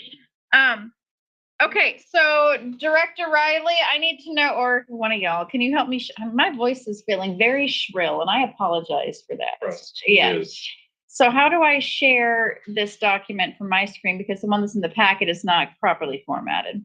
And what is the difference in the two I have? Yeah, we'll talk about that. But for now, I'm just gonna let you look at the paper. The one in the packet is not properly formatted. It has some weird bubbles and dots. But this is our edited version. The difference between these two documents, Anna and I got together Sunday. We wordsmithed and we just kind of consolidated some of the ideas into this bulleted list. This is Anna's version. She likes the idea. I'm sorry too, Siri. She likes the idea of having. You have writing on the back of yours and we don't. I don't have writing on the back of mine. I thought you were reading. No, I'm reading backwards. I can write backwards too. I read books to elementary school students upside down sometimes. So this is, she likes the idea of having A1, A2, A3 that we can refer back to under economic development. So that's a proposed format. Specifically to connect them to action items, not simply to, general referring back, but like to go, this action item, does it connect to a goal and priority? Well, yes, it connects to PESA. That's it. Where's the first set of notes? The first goals and priorities? Yeah. Yeah, and I should have printed those out, but Here. No, I don't mean that. I mean the one that we had right after. it's in our previous packet. It's in our previous packet. Yeah. So this is what we're proposing. This is more along the lines of SMART goals. Yeah, the wording is what we're proposing. Anna is proposing this organizational system for the A1, A2 under each subheading. For identification purposes, right? That's it, Referral, yeah. yeah, referral. So the purposes. first thing to discuss is, how you feel about the words, the consolidation of the terminologies that we did, the consolidation. I see the some editing. more that we could do, around funding. I saw, like under public safety and support, increased public safety, funding, and then under staffing, there's support sustainable funding for parks and public works. And I'm wondering if we could simply say, support sustainable funding model, for, public safety, parks, and, public works. Because I think that's what you're looking for, is a sustainable funding model, not Anna, just didn't I more call it? funding. That's the one I was Sure, like, you're they're right, gonna, Jennifer. that's the one that I said that there was gonna be questions about. I'm sure you're right. So, this came directly from our slides. Yeah, And so what I hear you saying is it you, seems disorganized to me. It seems the pub- like, Mhm. we're saying it, under public safety, increase public safety funding. But then when we get into parks, it's, there's not even increased funding under park and environmental, it's under staffing, support sustainable funding. So I just think with funding, we need some language that, I think we always are looking for sustainable funding, and that's the red light cameras and, all of that. Also, do I want to increase funding, or do I want to increase cops? It, yeah. I think that, that the parks should go up under parks, and I think we just need to Yeah. find a way to put, DEI somewhere else. Hmm. And maybe we just have to broaden, something, I don't know, maybe broaden public engagement or something to, Yeah. to do that. Well, Because is DEI public engagement, but also DEI is internal human resources. So it is staffing. I understand, Yeah. but it could be the only thing under staffing. To go with your point, A5 is also fun. But DEI, the DEI position's internal, but the committee, the REI committee is outward facing and public engagement. So, and that's the reason that we're getting a DEI is because we try to do React on our own. Okay. So, support sustainable funding for parks and environmental, under parks and environmental stewardship. Can you please repeat the wording that you said, Denise, or? It's support sustainable funding or support a sustainable funding model. Yeah, throw a model in there. Support sustainable funding for public safety, parks, and public works ops. Okay. So, public works. I guess for it to be sustainable, it has to be a model anyway. You have a model that just said sort of. No. Yeah. So, Extra one. Hmm. other than It just, that's so Yeah, that was vague. a great word. yeah. It's so vague. First of all, we're not gonna come up with a public works sustainable funding. We're so behind. It is So such, we want to acknowledge it. well, but I do think that we could create something sustainable for parks. Okay. We've had real conversations about that. Mhm. I mean, Mhm. public works is a bottomless hole, no offense to anybody here. Yeah. It Feel just, that? no, because if we even had enough money just to do maintenance, because we slide backwards every year, but if we had enough money to do maintenance, then it's gonna be, well, my street doesn't have a sidewalk there. The stripes need to be repainted, whatever, like, I mean, we're always doing it. We're always looking for ways to increase public works funding. So I don't know. We can't put every single thing we do on here. So it's the things we're focusing on hoping to get done this year.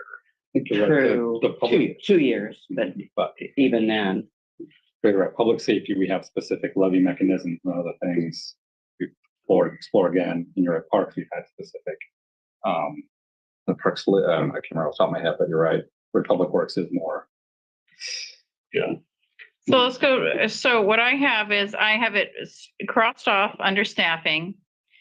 I have one item left under staffing, which I feel is super appropriate for staffing. And I would propose to leave it one item under staffing, fine, whatever.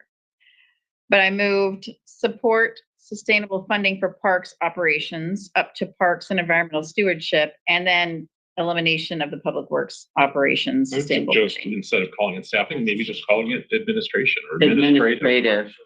And then we're Administration. supporting the administrations. Because, you know, we're not supposed to get involved in staffing, Right. and yet job descriptions and that are under our purview, so. I'm getting real Yeah. nitpicky, but it sounds to me like, why do we need more administrators? Don't we need more people actively maintaining our parks? Well, but the Well, DEI position. we're is not gonna getting be rid of looking at parks. Administration. I'm sorry, did I just misconstrue? Oh, well, at least where I'm at is, I would just cut that, move that up to parks. Oh, yeah.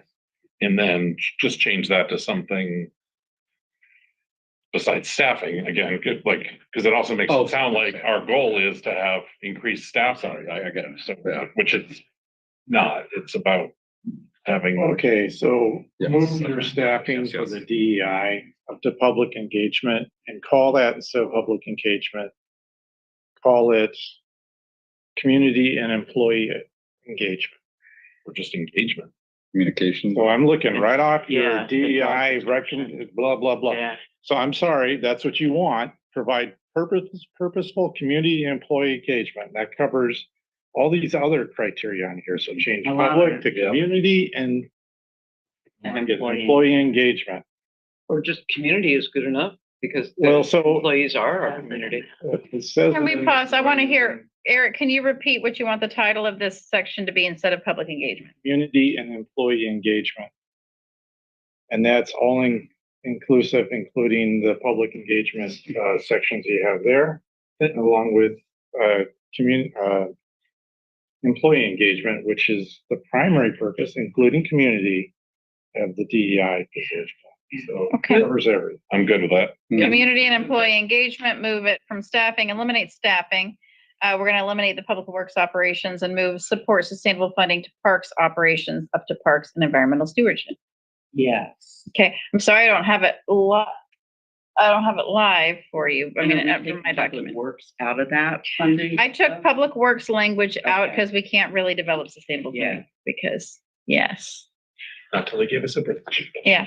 But, okay, yes, Jane. What if we choose to raise the motor vehicle, transportation benefit? We can still do it without it being written here. Yeah, Okay, That's an action step. it's true. That's something to remind ourselves, This isn't it? and. Yes, Yes. yes. You should sure put it in your voters pamphlet when you're. yeah. When I run again? Are you looking at this? First of all, we're just working off of this top one right here with just the Oh, bullets. good. And then I'll move to the next one, okay? So the one that we have here, Yeah, the same. Oh, it does. Okay. So, Yeah. so prioritize residential street maintenance funding. That should be the So I last. think we do have that captured, which is, sorry, go into the, possible funding mechanisms. So okay. So I actually moved that item, prioritize prioritize residential street maintenance funding. I moved it directly underneath this, just to make it look nicer, because it was just hanging out there at the bottom. So Anna, just for your records, as we move forward, but that just made it look, Okay, so you're going from the previous, like the version that you brought on Sunday. Okay. no, this is not the version that I brought on Sunday. This is the version that you and I collaboratively created together. Okay. Yeah. And so then, okay, Well, okay.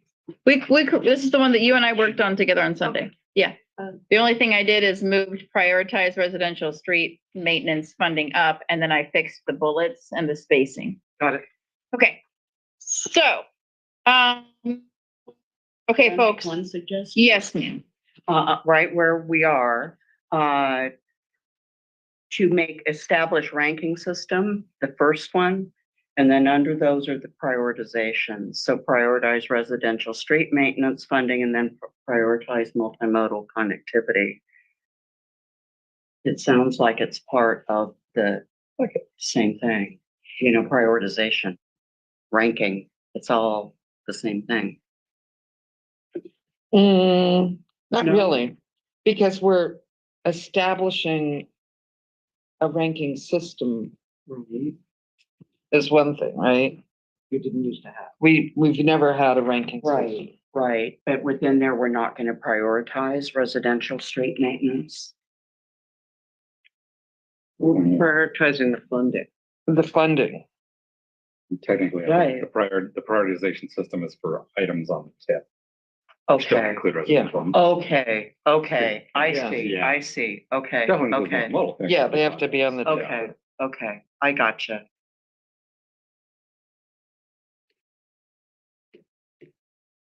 So are we okay with the two suggested changes? Well, actually, I mean, I don't, just moving, support sustainable funding for parks operations underneath parks and environmental stewardship. And we'd already moved. Okay, we're good for that. Community and employment engagement as the new title instead of public engagement, and eliminate the staffing section altogether. So those are okay to do, right? Mhm. And then do we have any other changes on the language itself on this bulleted item? That public safety and support, I, instead of increase public safety funding, can't we do use the same language, support sustainable funding model, public safety? I like that. That sounds good. I mean, that's basically what we're trying to do everywhere is look for sustainability. Yeah. I don't know. Well, I guess, I mean, it's gonna either have to be like a levy bond, a vote or, yeah. like, Yeah. but yeah. They seem a little different because like the parks is kind of its own little model. Yeah. Yeah. Sustainable funding is, What does the that mean? options that are available are voter driven, and we can't guarantee the sustainability of it because it's voter driven. So I would challenge the use of that language.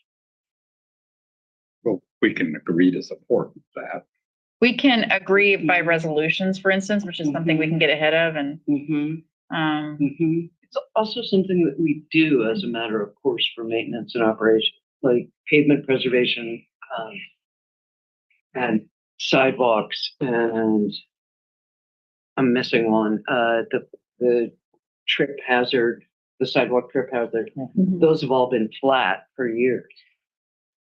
Right, and when you look at the projected, it's like, it's 175K for one of those. are you speaking directly on the public safety funding item? No, I'm speaking on, sustainable funding for residential street. I want to hone in on how we want to create the language for that specific item. I want to respect the chief's ongoing pleas in public safety meetings.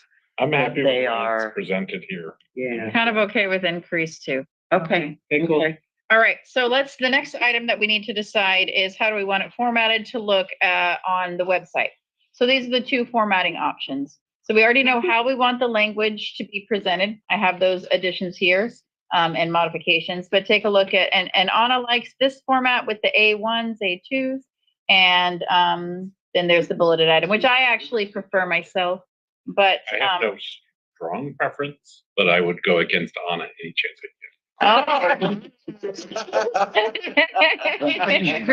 A tribute indeed. get. No, in We fairness, needed that. I think we should do half. Anna It gets to needs to be pick three, and I'll pick three. I just go back to one thing. Oh, sure, yeah, you got it, Jane. Let's, we can make it kind of quick. I want to be careful about saying prioritize residential street maintenance funding. Okay, can you pause for a moment? Let me switch copies, because right now we're just on this one here. Oh, you've been taking notes on this one? Okay, I apologize, but anyway. Prioritize residential street maintenance funding. How about? Okay, so that is better than, no, it isn't. Because when we put that as a council goal and we say it's okay to spend $25 million on the Warren Avenue Bridge. And people could say, hey, you said you were gonna prioritize residential first. No, we said we were gonna I'd prioritize strike it. multimodal. The other thing too is, Prioritize like- multimodal connectivity. Prioritize residential street maintenance funding. We'll increase it. That's I like increase. Increase is better than Increase it. Or prioritize. seek sustainable funding for, yeah. I like You can't increase. prioritize two in the same. Yeah. I just, Thank you. That was bothering me too. but again, what's the value and what are we gonna do? Right. Well, again. We there are can pass, things you we do. can pass all kinds of ordinances for Eric is best to raising Speak on funding. Well, I'm funds. not gonna recommend it, but there are things you can do. Yeah. We could You can do as a council. Absolutely. And that's why I show up, but it doesn't need to be written, like, why is it on this valuable piece of real estate? Like, why are we saying to the community that, especially when we know that housing and homelessness and Yeah. affordability is a higher priority, Mhm. but also in light of also the money that we're fighting for Why the are you doing bridge. it? Because you're holding yourself accountable. That's why. They For the want next it. 2 Because years, they you better, want it. you better address it.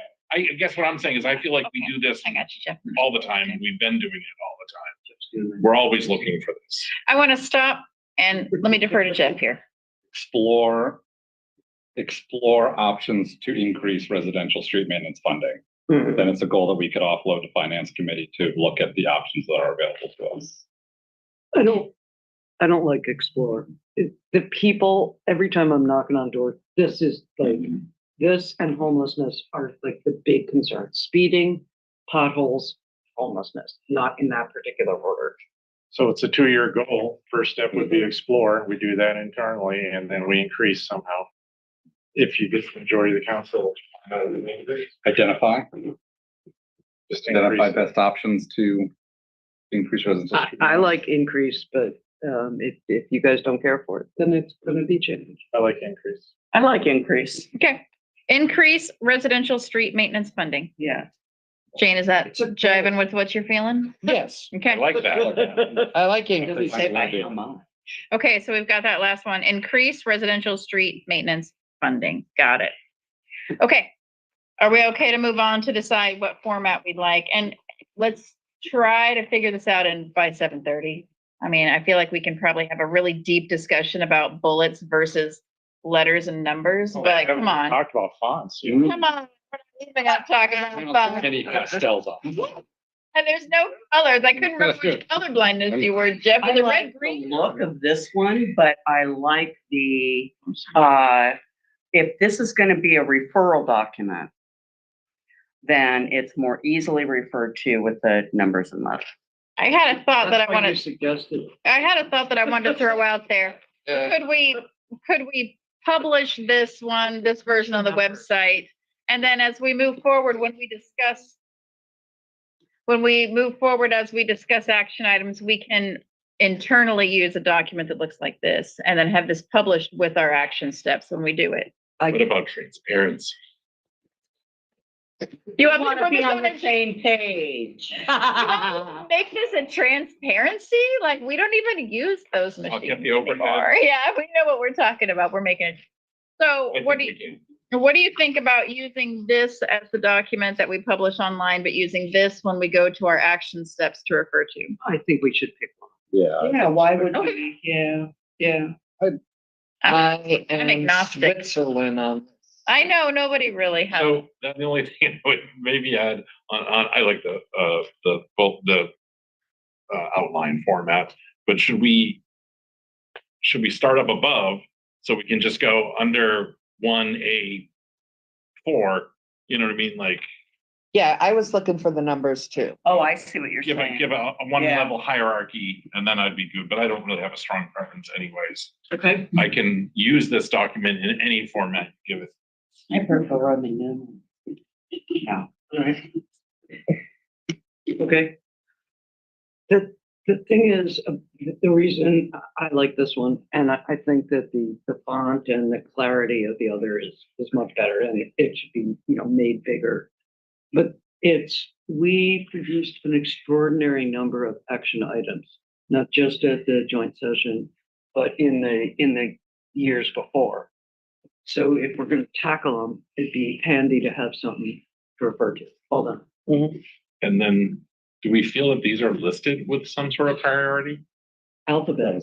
Alphabetical? I like that, because it may be, yeah, good. Okay. They're not actually alphabetical, by the way, but we could make them alphabetical. Well, these top categories are. Yeah, it pretty they much are. is, except for the. No, you can't have parks and public with an I in between it. Thank you. Well, that's honest deal. She changed it to increase and she didn't remember that was Oh, actually, alphabetical. no, now it's gonna be community employee engagement, so it's going. So I'll just take a stab at redoing it with your suggestions, and it sounds like Eric, what, do you care? Do you care? You want me to say the next word? I think I know them. So, That was your best Eric face ever. sorry, tell you what, I'm gonna take a stab at formatting it using this option. I'm making it alphabetical with our topics. I'm gonna change the topic heading of public engagement to community and employment engagement, which is going to Loop it go Up to the It's top. gonna be the top. Excellent. That's great. And then I will just, and then can I, just for clarity, do you want me to make it 1A, 2, 3, 4, 5? Or do you want to keep it like on this format here? Because I was a little confused about that discussion. I was gonna say if you have A, B, the next one's C. Yeah. Yeah, Okay, then they're actually all the unique alphanumeric designations. I like that too. Okay, Yeah. I don't Yep. care. Eric, any final words on this? Yes, as a person who, I'm 58 years old, all the childhood, one school, whatever, my last name is Younger, starts with Y. I'd like us to start with the alphabet starting. First off, It's a resolution. do we have a general consensus on Yes. this? Yes. Anything Eric Wait a minute, you want me to reverse alphabetize it for real? No. Whatever Lola wants, Lola. I mean, okay, we can move on, right? Is this on the consent agenda? Yeah. Please. Consent agenda, yes, and if anybody, I'll get this out too this weekend, if anybody sees any glaring, I'll get it, I'm sorry, on Monday. If I can't get it out by Friday. And if you see any glaring issues, reply to city.council. And then I'm gonna go ahead and pause for a moment, just, Attorney Fennel is next on our agenda, but I'm gonna go ahead to general council business number 2. What I'd like to do is put the action steps for 2024, 2025 on a future study session for us to talk about. And then we can divvy it out how we see. So that's all I was gonna say for that general council business. And moving along to item C1 with our human resources human resources manager and our attorney and our city attorney, Kylie Fennel. Easy for you to say.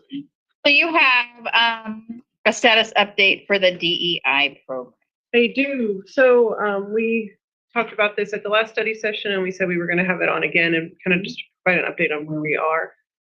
If you look at the materials that were provided in the packet, there are some updates to the information Charlotte was able to gather. That included some of your requests, like the number of employees for those cities. There were some holes in it that have been filled. And so that's updated. The big, I guess, addition to the materials that were submitted was the draft RFP. This was coming together just with, it's kind of a combined effort with Melinda Monroe. And she runs the RFP process. And then with looks by risk management, HR, and then me, we've got some typos certainly to correct here, but overall, the plan for this would be that it goes out for RFP. This is for the recruiting firm. And we really tried to stay with the report that was prepared by our consultants because they did the work to get the community input on this. And so we referenced that report in the RFP to go to that recruiting practices that they recommended for this. So, there's a few dates that we want to point out that were just typos that we're going to change, just so you understand the timeline. Charlotte, you want to? Yeah, so under, I could do under notice, notice inviting proposals. Under opening of proposals, it says April 30th, but we're also closing it April 30th, so it should really be April 3rd. That seems like a good change. Quick and we're done.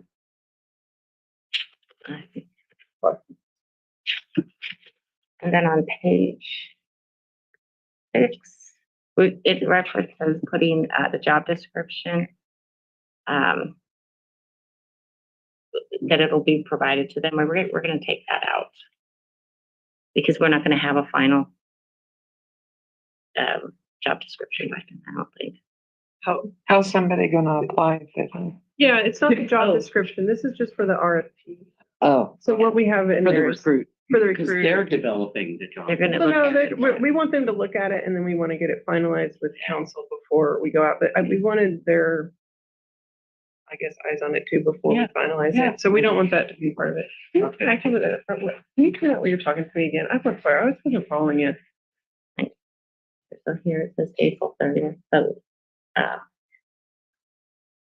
So it closes on the 30th and we have it open.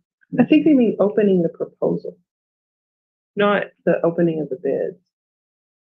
Is that what she's saying? So email proposal will be received as shown on the wall clock in the city clerk's office on April 30th, 2024. We'll figure out the dates. Yeah. okay. We'll talk to Melinda about that. Make sure those all make sense. The idea is basically, if you look at page 4, we're going to try to get the RFP issued next week.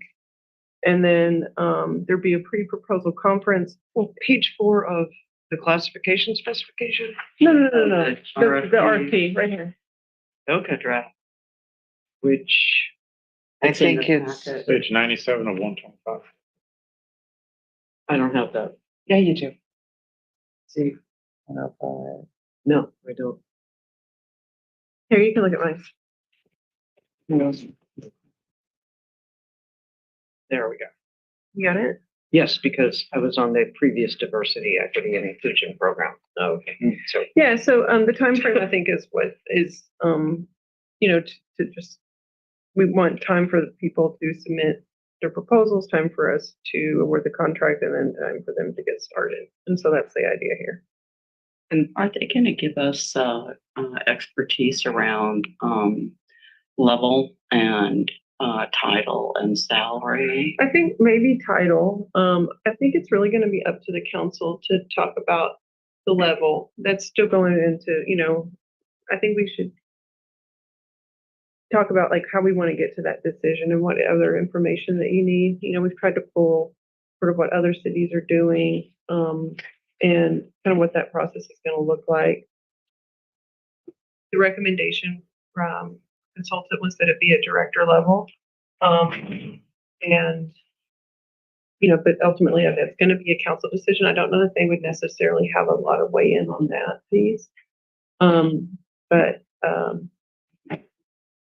we can talk about it if you want to hear. Where are we in that process? When are you going to need to make that decision? I think we're going to need to make it before they start service, right? I don't think that they need to know that piece before they make their bid. I don't think that the recruitment's going to be that different, what we want from it as far as engaging, the public, engaging staff, and being, that more enhanced recruitment process. But certainly we need to know what we're hiring for before we start hiring. So, So the current consultant recommended director. right. It's only approved by council at this point at manager level. Right. I understand that. So if we say we want to keep it at manager level, is our current consultant going to think that we're not serious about wanting this position?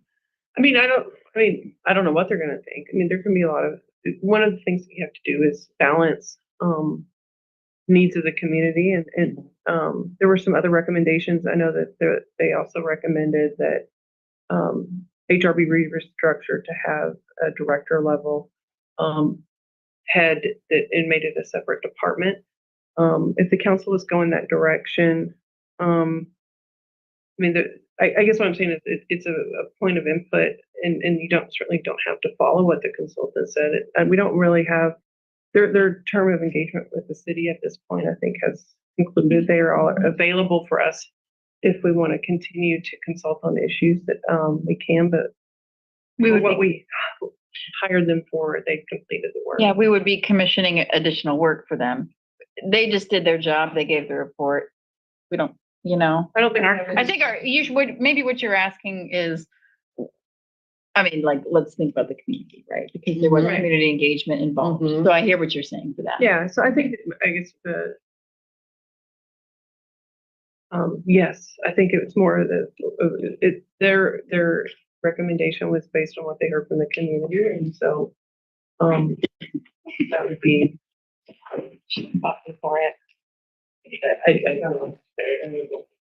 Wasn't there consensus at the last study session that we wanted to keep it at manager? I mean, if anybody's. I don't think there was. There wasn't any Okay. Yeah. And we have time to discuss that. We don't have to figure that out tonight. The main thing for tonight was just to make sure that there wasn't any like outcry about this, anything that you saw in the RFP. It doesn't require council approval. This was just more keeping you in the loop of where we are in the process. So there's no decision making here. This is just an update. You don't need anything. I don't, but I was interested in your input. Like I said, it's a group effort. This is a new position. Kind of this the RFP is kind of working between our departments. We want to let you know where we are. And essentially it's just, this is the timeline that we came up with as to what's reasonable. It's expeditious, but not ridiculous, and that, you know, someone needs time to work. And that we really are just trying to follow the recruitment process. We aren't trying to do something different than what was recommended. Okay. Thank you for the update, counselors. Any other questions before we just kind of Thank you. move on to the next, because we'll have another update. This is a standing agenda item. Yeah. So I think fair to say that, potentially could we look at hiring somebody in the fall?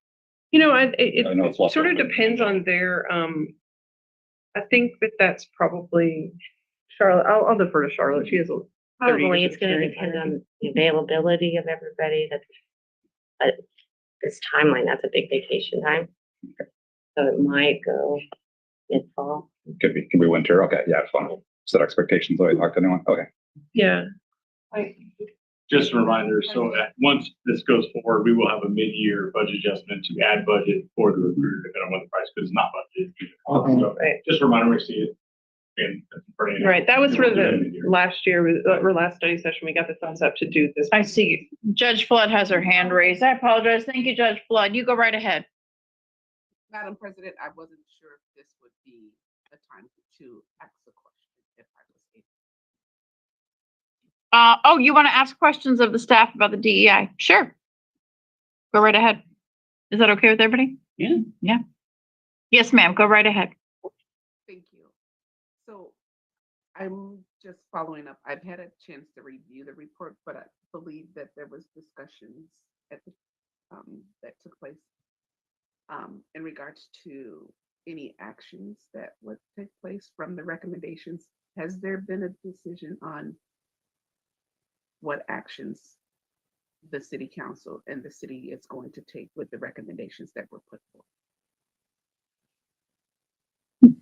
No, I believe that what they're here presenting on is an RFP to do with the hiring, the talent search, to do an RFP for an agency to do the search for applicants for the DEI position. But I guess Outside consultant. Okay, got it. So has there been a decision on what the RFP, what are they going to be recruiting for? Oh, I can answer. Okay, yes. Judge Lloyd, can you hear me? This is Kylie. Attorney Fennell. Yes. Oh, okay. So there was I guess at this point it was 2 study sessions ago, Clarity Partnerships and The other consultant, that had, Melanie Ryan, and it's, I can't remember, it's just MRFCC, did a presentation of council about the report. And then the study session after that is, this was 2 weeks ago. Oh, there you are. The council decided to undertake the recommendations in that report. And what the first one that was in the council's sort of purview was, authorizing the city to pursue a recruitment firm to do the recruiting for the position, which was one of the recommendations. So the council had not previously allocated any funding for an outside recruitment firm to do that work. And so the council at the last study session gave the green light for that to happen. The next step in following that recommendation in the report is to do is to get that outside recruiter. The report did not specifically recommend an RFP, but consistent with the other policies that the city uses to retain those kind of services, we decided to do an RFP in this case. And the RFP has been prepared, and that's what the council is looking at tonight. It isn't required that the council approve the actual RFP because the contract amount is going to be significantly below what is required for council approval. But we're just sharing it with them so that they see that the RFP that's going out is consistent with the report recommendations. As far as the practices, the recruitment for this position is going to be different than, say, like a recruitment for, one of the city engineers or something like that. It's going to involve public input and things like that. Then that was part of what was recommended in the DEI report that was prepared by MFRCC. So that's what we're here on tonight. Thank you. Any other follow-up questions on this, or shall we move on to other general council business? I'm ready to move on. I'm ready to. Thank you so much for the update and the Thank you. work you're Appreciate it. doing. Okay, next up, and I already talked about the action steps. I'll bring it forward at another study session for us to talk about. Public Works. Can you speak to action? I'd like to move on to Public Works Committee Chair Jane Robelowski, and then if there's anything under other general council business, can you please bring it up then? Sure. Thank you so much. Invite Public Works Committee Chair Jane Robelowski is next to provide a summary of the highlights from the last meeting held on March 19th. Give me one.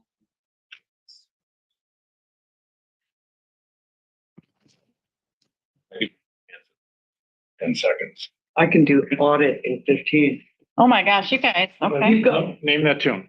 Remember that show? Yeah. Jane's next. And then I you're- am ready. And then Anna. And then Okay, you. so we met on Tuesday, March 19th, and we started discussing the Warren Avenue Bridge alternatives. And we immediately started asking about different grant opportunities. So we kind of switched it around, and Gunnar gave us a really great presentation on grants and loans that are available for us to apply to. And we asked him to put that up on the city's website so that the public can easily look at this list. So we discussed the shortfalls and the limited response from WashDOT to any of our council's concerns. We discussed with them that we thought the 8x8 would most likely be a non-starter, but Tom did say that he just wanted to be transparent and provide all the information to the public. We specifically asked them if it was okay if we waited for a final decision till April 17th, and they agreed that April 17th would not be a problem. Jeff explained to him that he had contacted our state reps to assist with clarification over us buying and maintaining a U-bit. And then we had a discussion on grants for connectors. We don't want to be competing against ourselves. So Public Works staff recommended that we wait until next spring when we have a more complete understanding of how the bridge is going to work and what the budget looks like. Like, let's hope that we don't need $1 million worth of catwalks, or we don't need this or that, so that at that time we possibly could have some money left over in the budget to do some of our connectors. And that was pretty much it for that. Then Matt Donlicott gave a presentation on the Commerce grant that we just approved tonight for the Admiral Theater improvements. Then Dave Powell gave a really good presentation on the slip lining of some of our existing sanitary sewer and storm lines. And not only are they doing that work, but they're also videotaping and cleaning pipes that they hope to do next year under the contract. Nick gave us a update on 6th Avenue active transportation projects. I was kind of surprised that there's almost $1 million set aside for signal modifications, but hopefully once he gets into the design more, they may not need to be modified. No date set yet for any public input.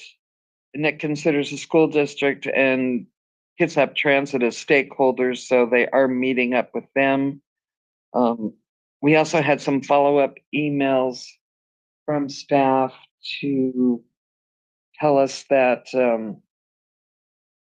Quincy Square, probably a month later than we anticipated, but they still expect that'll be under construction now later summer, it looks like, instead of early summer. Yes. Clarify, because obviously that's our front door. Yes. So I had been hearing mid-June, maybe late May, mid-June. Now I've been hearing mid-June to July for a start.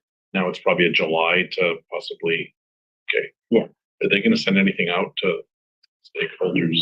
I would hope so. Like, I've got events that I might have done in the summer that I'm not gonna do because I don't think I'm gonna have a street. But if I have a street, let's go out with a bang. We asked Katie to give a full presentation at next month's, but hopefully I just want, she should have a list of the businesses on that street. They need to, Yeah. to be quite honest, when we had the last event at the Roxy, that's all I was looking for, was to have the business owners really in the loop.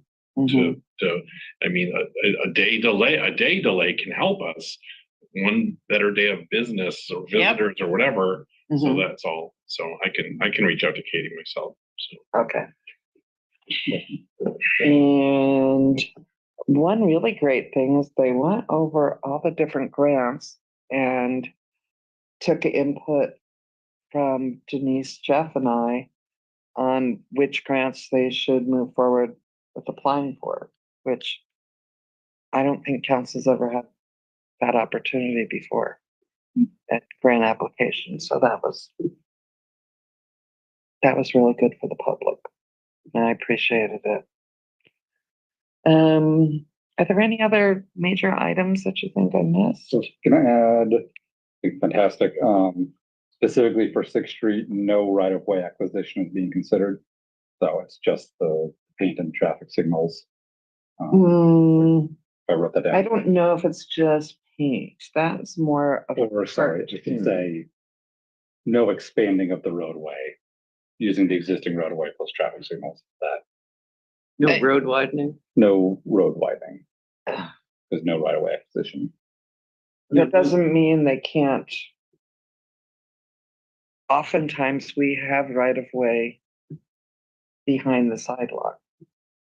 So I think they've said there's no I didn't, There's, nobody said anything about not moving any curbs. yeah, Yeah, okay, fair enough. So no extra right of way acquisition. no No. right-hand turn lane. No. No, they haven't said that yet. Rewire this. And then I was gonna add, so Quincy, I think Kay specifically said bids in mid-April, or Tom reported that, but Mayor is gonna give an update on Quincy next week, right, Mayor? So, Not on that, no, okay. but it's a cool development. Okay, That is moving forward with predictability. okay, cool. Okay. Okay. So bids in mid-April, and then from there.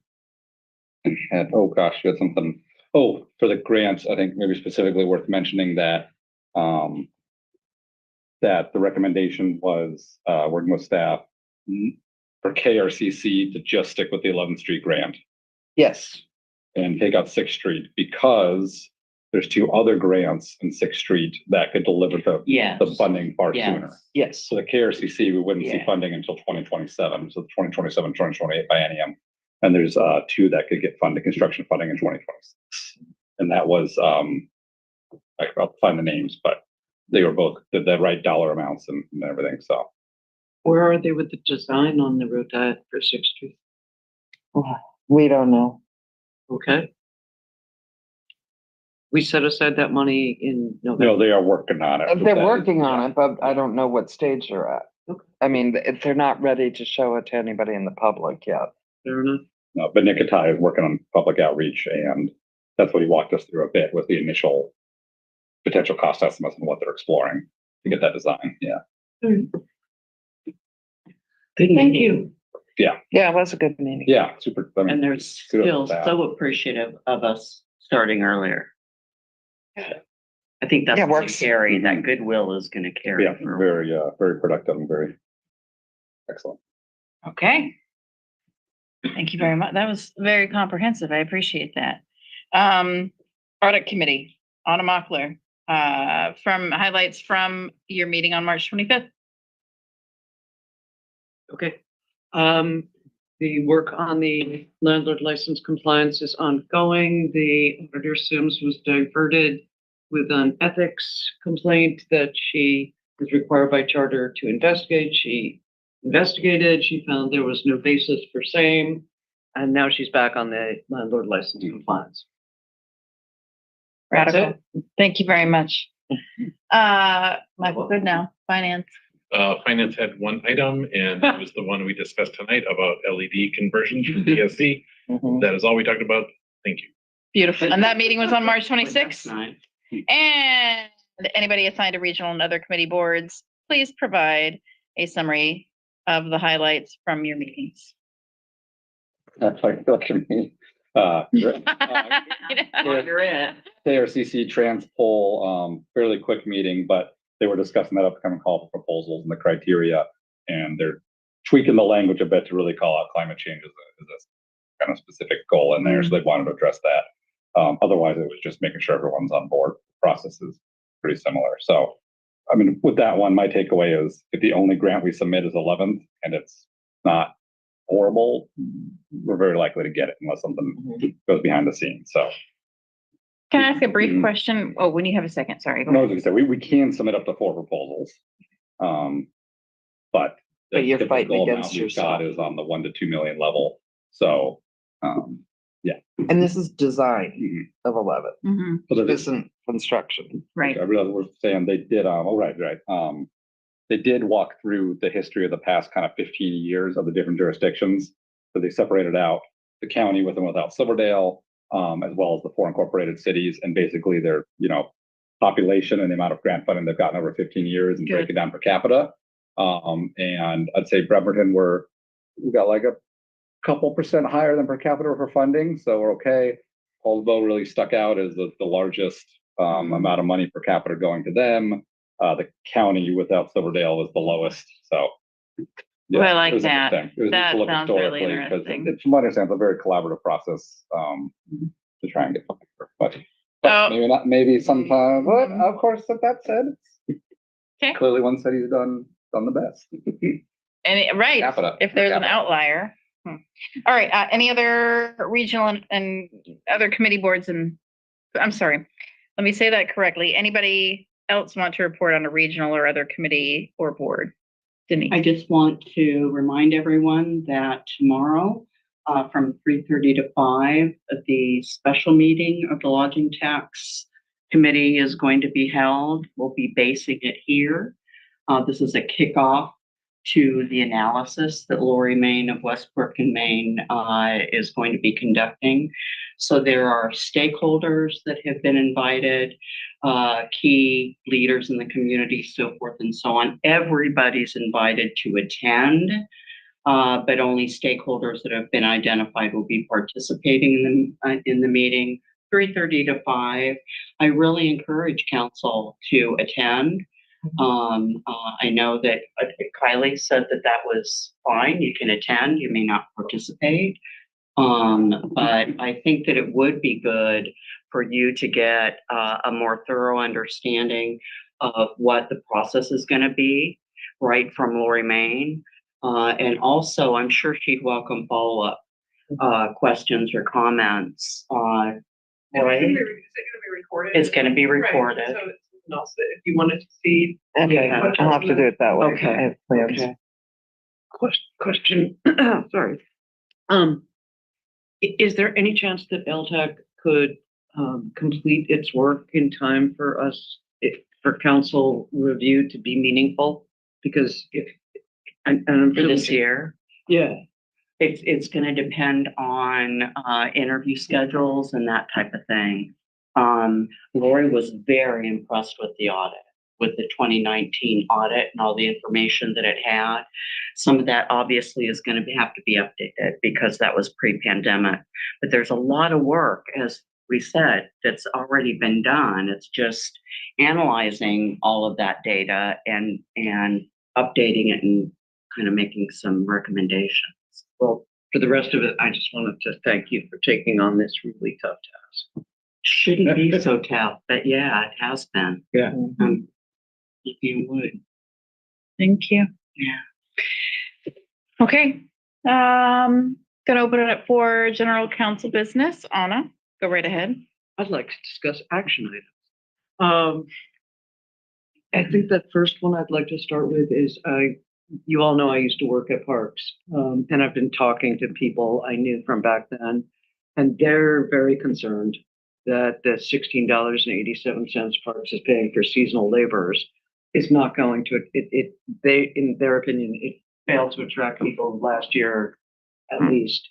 And now with McDonald's paying $20 an hour, I'd like to, with your permission, I'd like to reach out to Director Elevato and find out if he would be okay with us, if he feels this is valid first. And second, to find out if the rest of you would be willing to consider raising seasonal laborers pay to $20 an hour for 2025. That's gotta go through HR, doesn't it? Is there a union? I mean, this is an HR union kind of a deal. It's not a union job. Okay, so this is just seasonal exempt workers. If I This is the administration job. Mhm. Yep. Yep. But would we be Passing that able to, information over to the yeah, but would be, Just did. okay. He's right there. Okay. $20 an hour, McDonald's workers. Okay, anyway. And we can relate that to goal number PES. No, we're not. No, I'm actually, Anna, I'd like to just pause on that. I'm gonna stop because respectfully, I would like to request that we, and if you want to keep going, I'm gonna give you 4 more minutes because that's just the right way to do it. But may I go ahead and finish my point, please? And it's something you ask of me often. Let me finish speaking, please. I respectfully ask to put the action steps onto another agenda. And that would be a better time, I feel, for us to have a very comprehensive conversation about said action items. And we'll be more focused on it. With that, I'm gonna go ahead and start. And if you'd like to continue, that's up to you. Great. So the subcommittee that was set up at a previous study session to establish something similar to the Good Neighbor Handbook has completed its work and it is ready for your review. The second one is another action item that's been discussed to get a GIS map of the 295 parcels identified by the auditor has also been completed.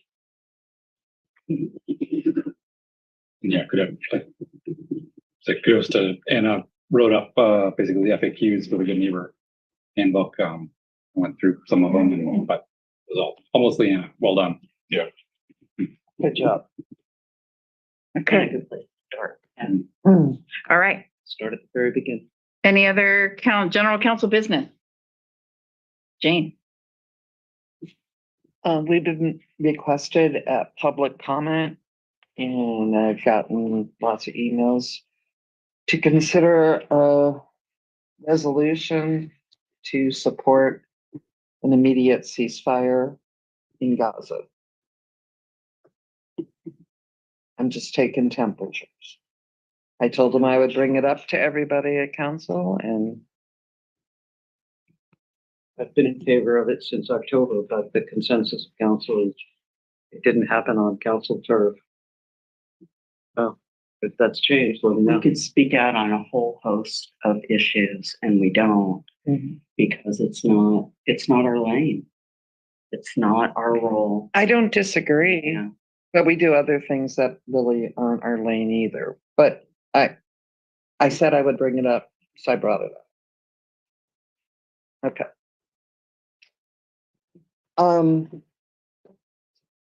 What? So Well, Jane, just to clarify, if you wanted to see a resolution brought forward, you would need a co-sponsor. So, well, I just wanted to take everybody's temperature, and it's, I'm not gonna put everybody through that if they're against it. well, I'm absolutely personally for a ceasefire, but it's up to you if you want to pursue a resolution with a co-sponsor. So, yeah. I don't think most of council has the majority of council would vote it down. So it doesn't seem to make sense to put the community through the discussion. That's probably not a fair statement. Because I personally would support a ceasefire, whether I think it's our position to do it, and that's how we should be spending our residents' time and things like, I don't know. I mean, so I'm pretty neutral on it, but it does, it's one of these tough things to navigate. And we've gotten into that already, and we saw what that was like, and some of this feels like precedents based on other recent actions. And so. Okay. And then the other thing, I thought you were gonna bring up. I was, but I was only given 4 minutes. You got 3.5 minutes left. Okay. We have heard many, many times from numerous members of the community that they want the pledge brought back. So I requested on city business, the video of the 18th May 2022 meeting. And I've isolated Roosevelt Smith's speech. And the proposal that I'm making to all of you, and especially to you, Jennifer, is that we play this 3-minute audio or video after the mayor's report and before public recognition begins. So I'm pitching it to you as I think it would be. I wouldn't do it without his consent. No, I would. Of course not. Of course not. Oh my gosh. I'd like to chat with you after the meeting about a possible alternative, just you and me, if that's okay. Sure. Okay, thank you. I like live, but I don't see the point of replaying. But let me, can I chat with you after okay. Sure.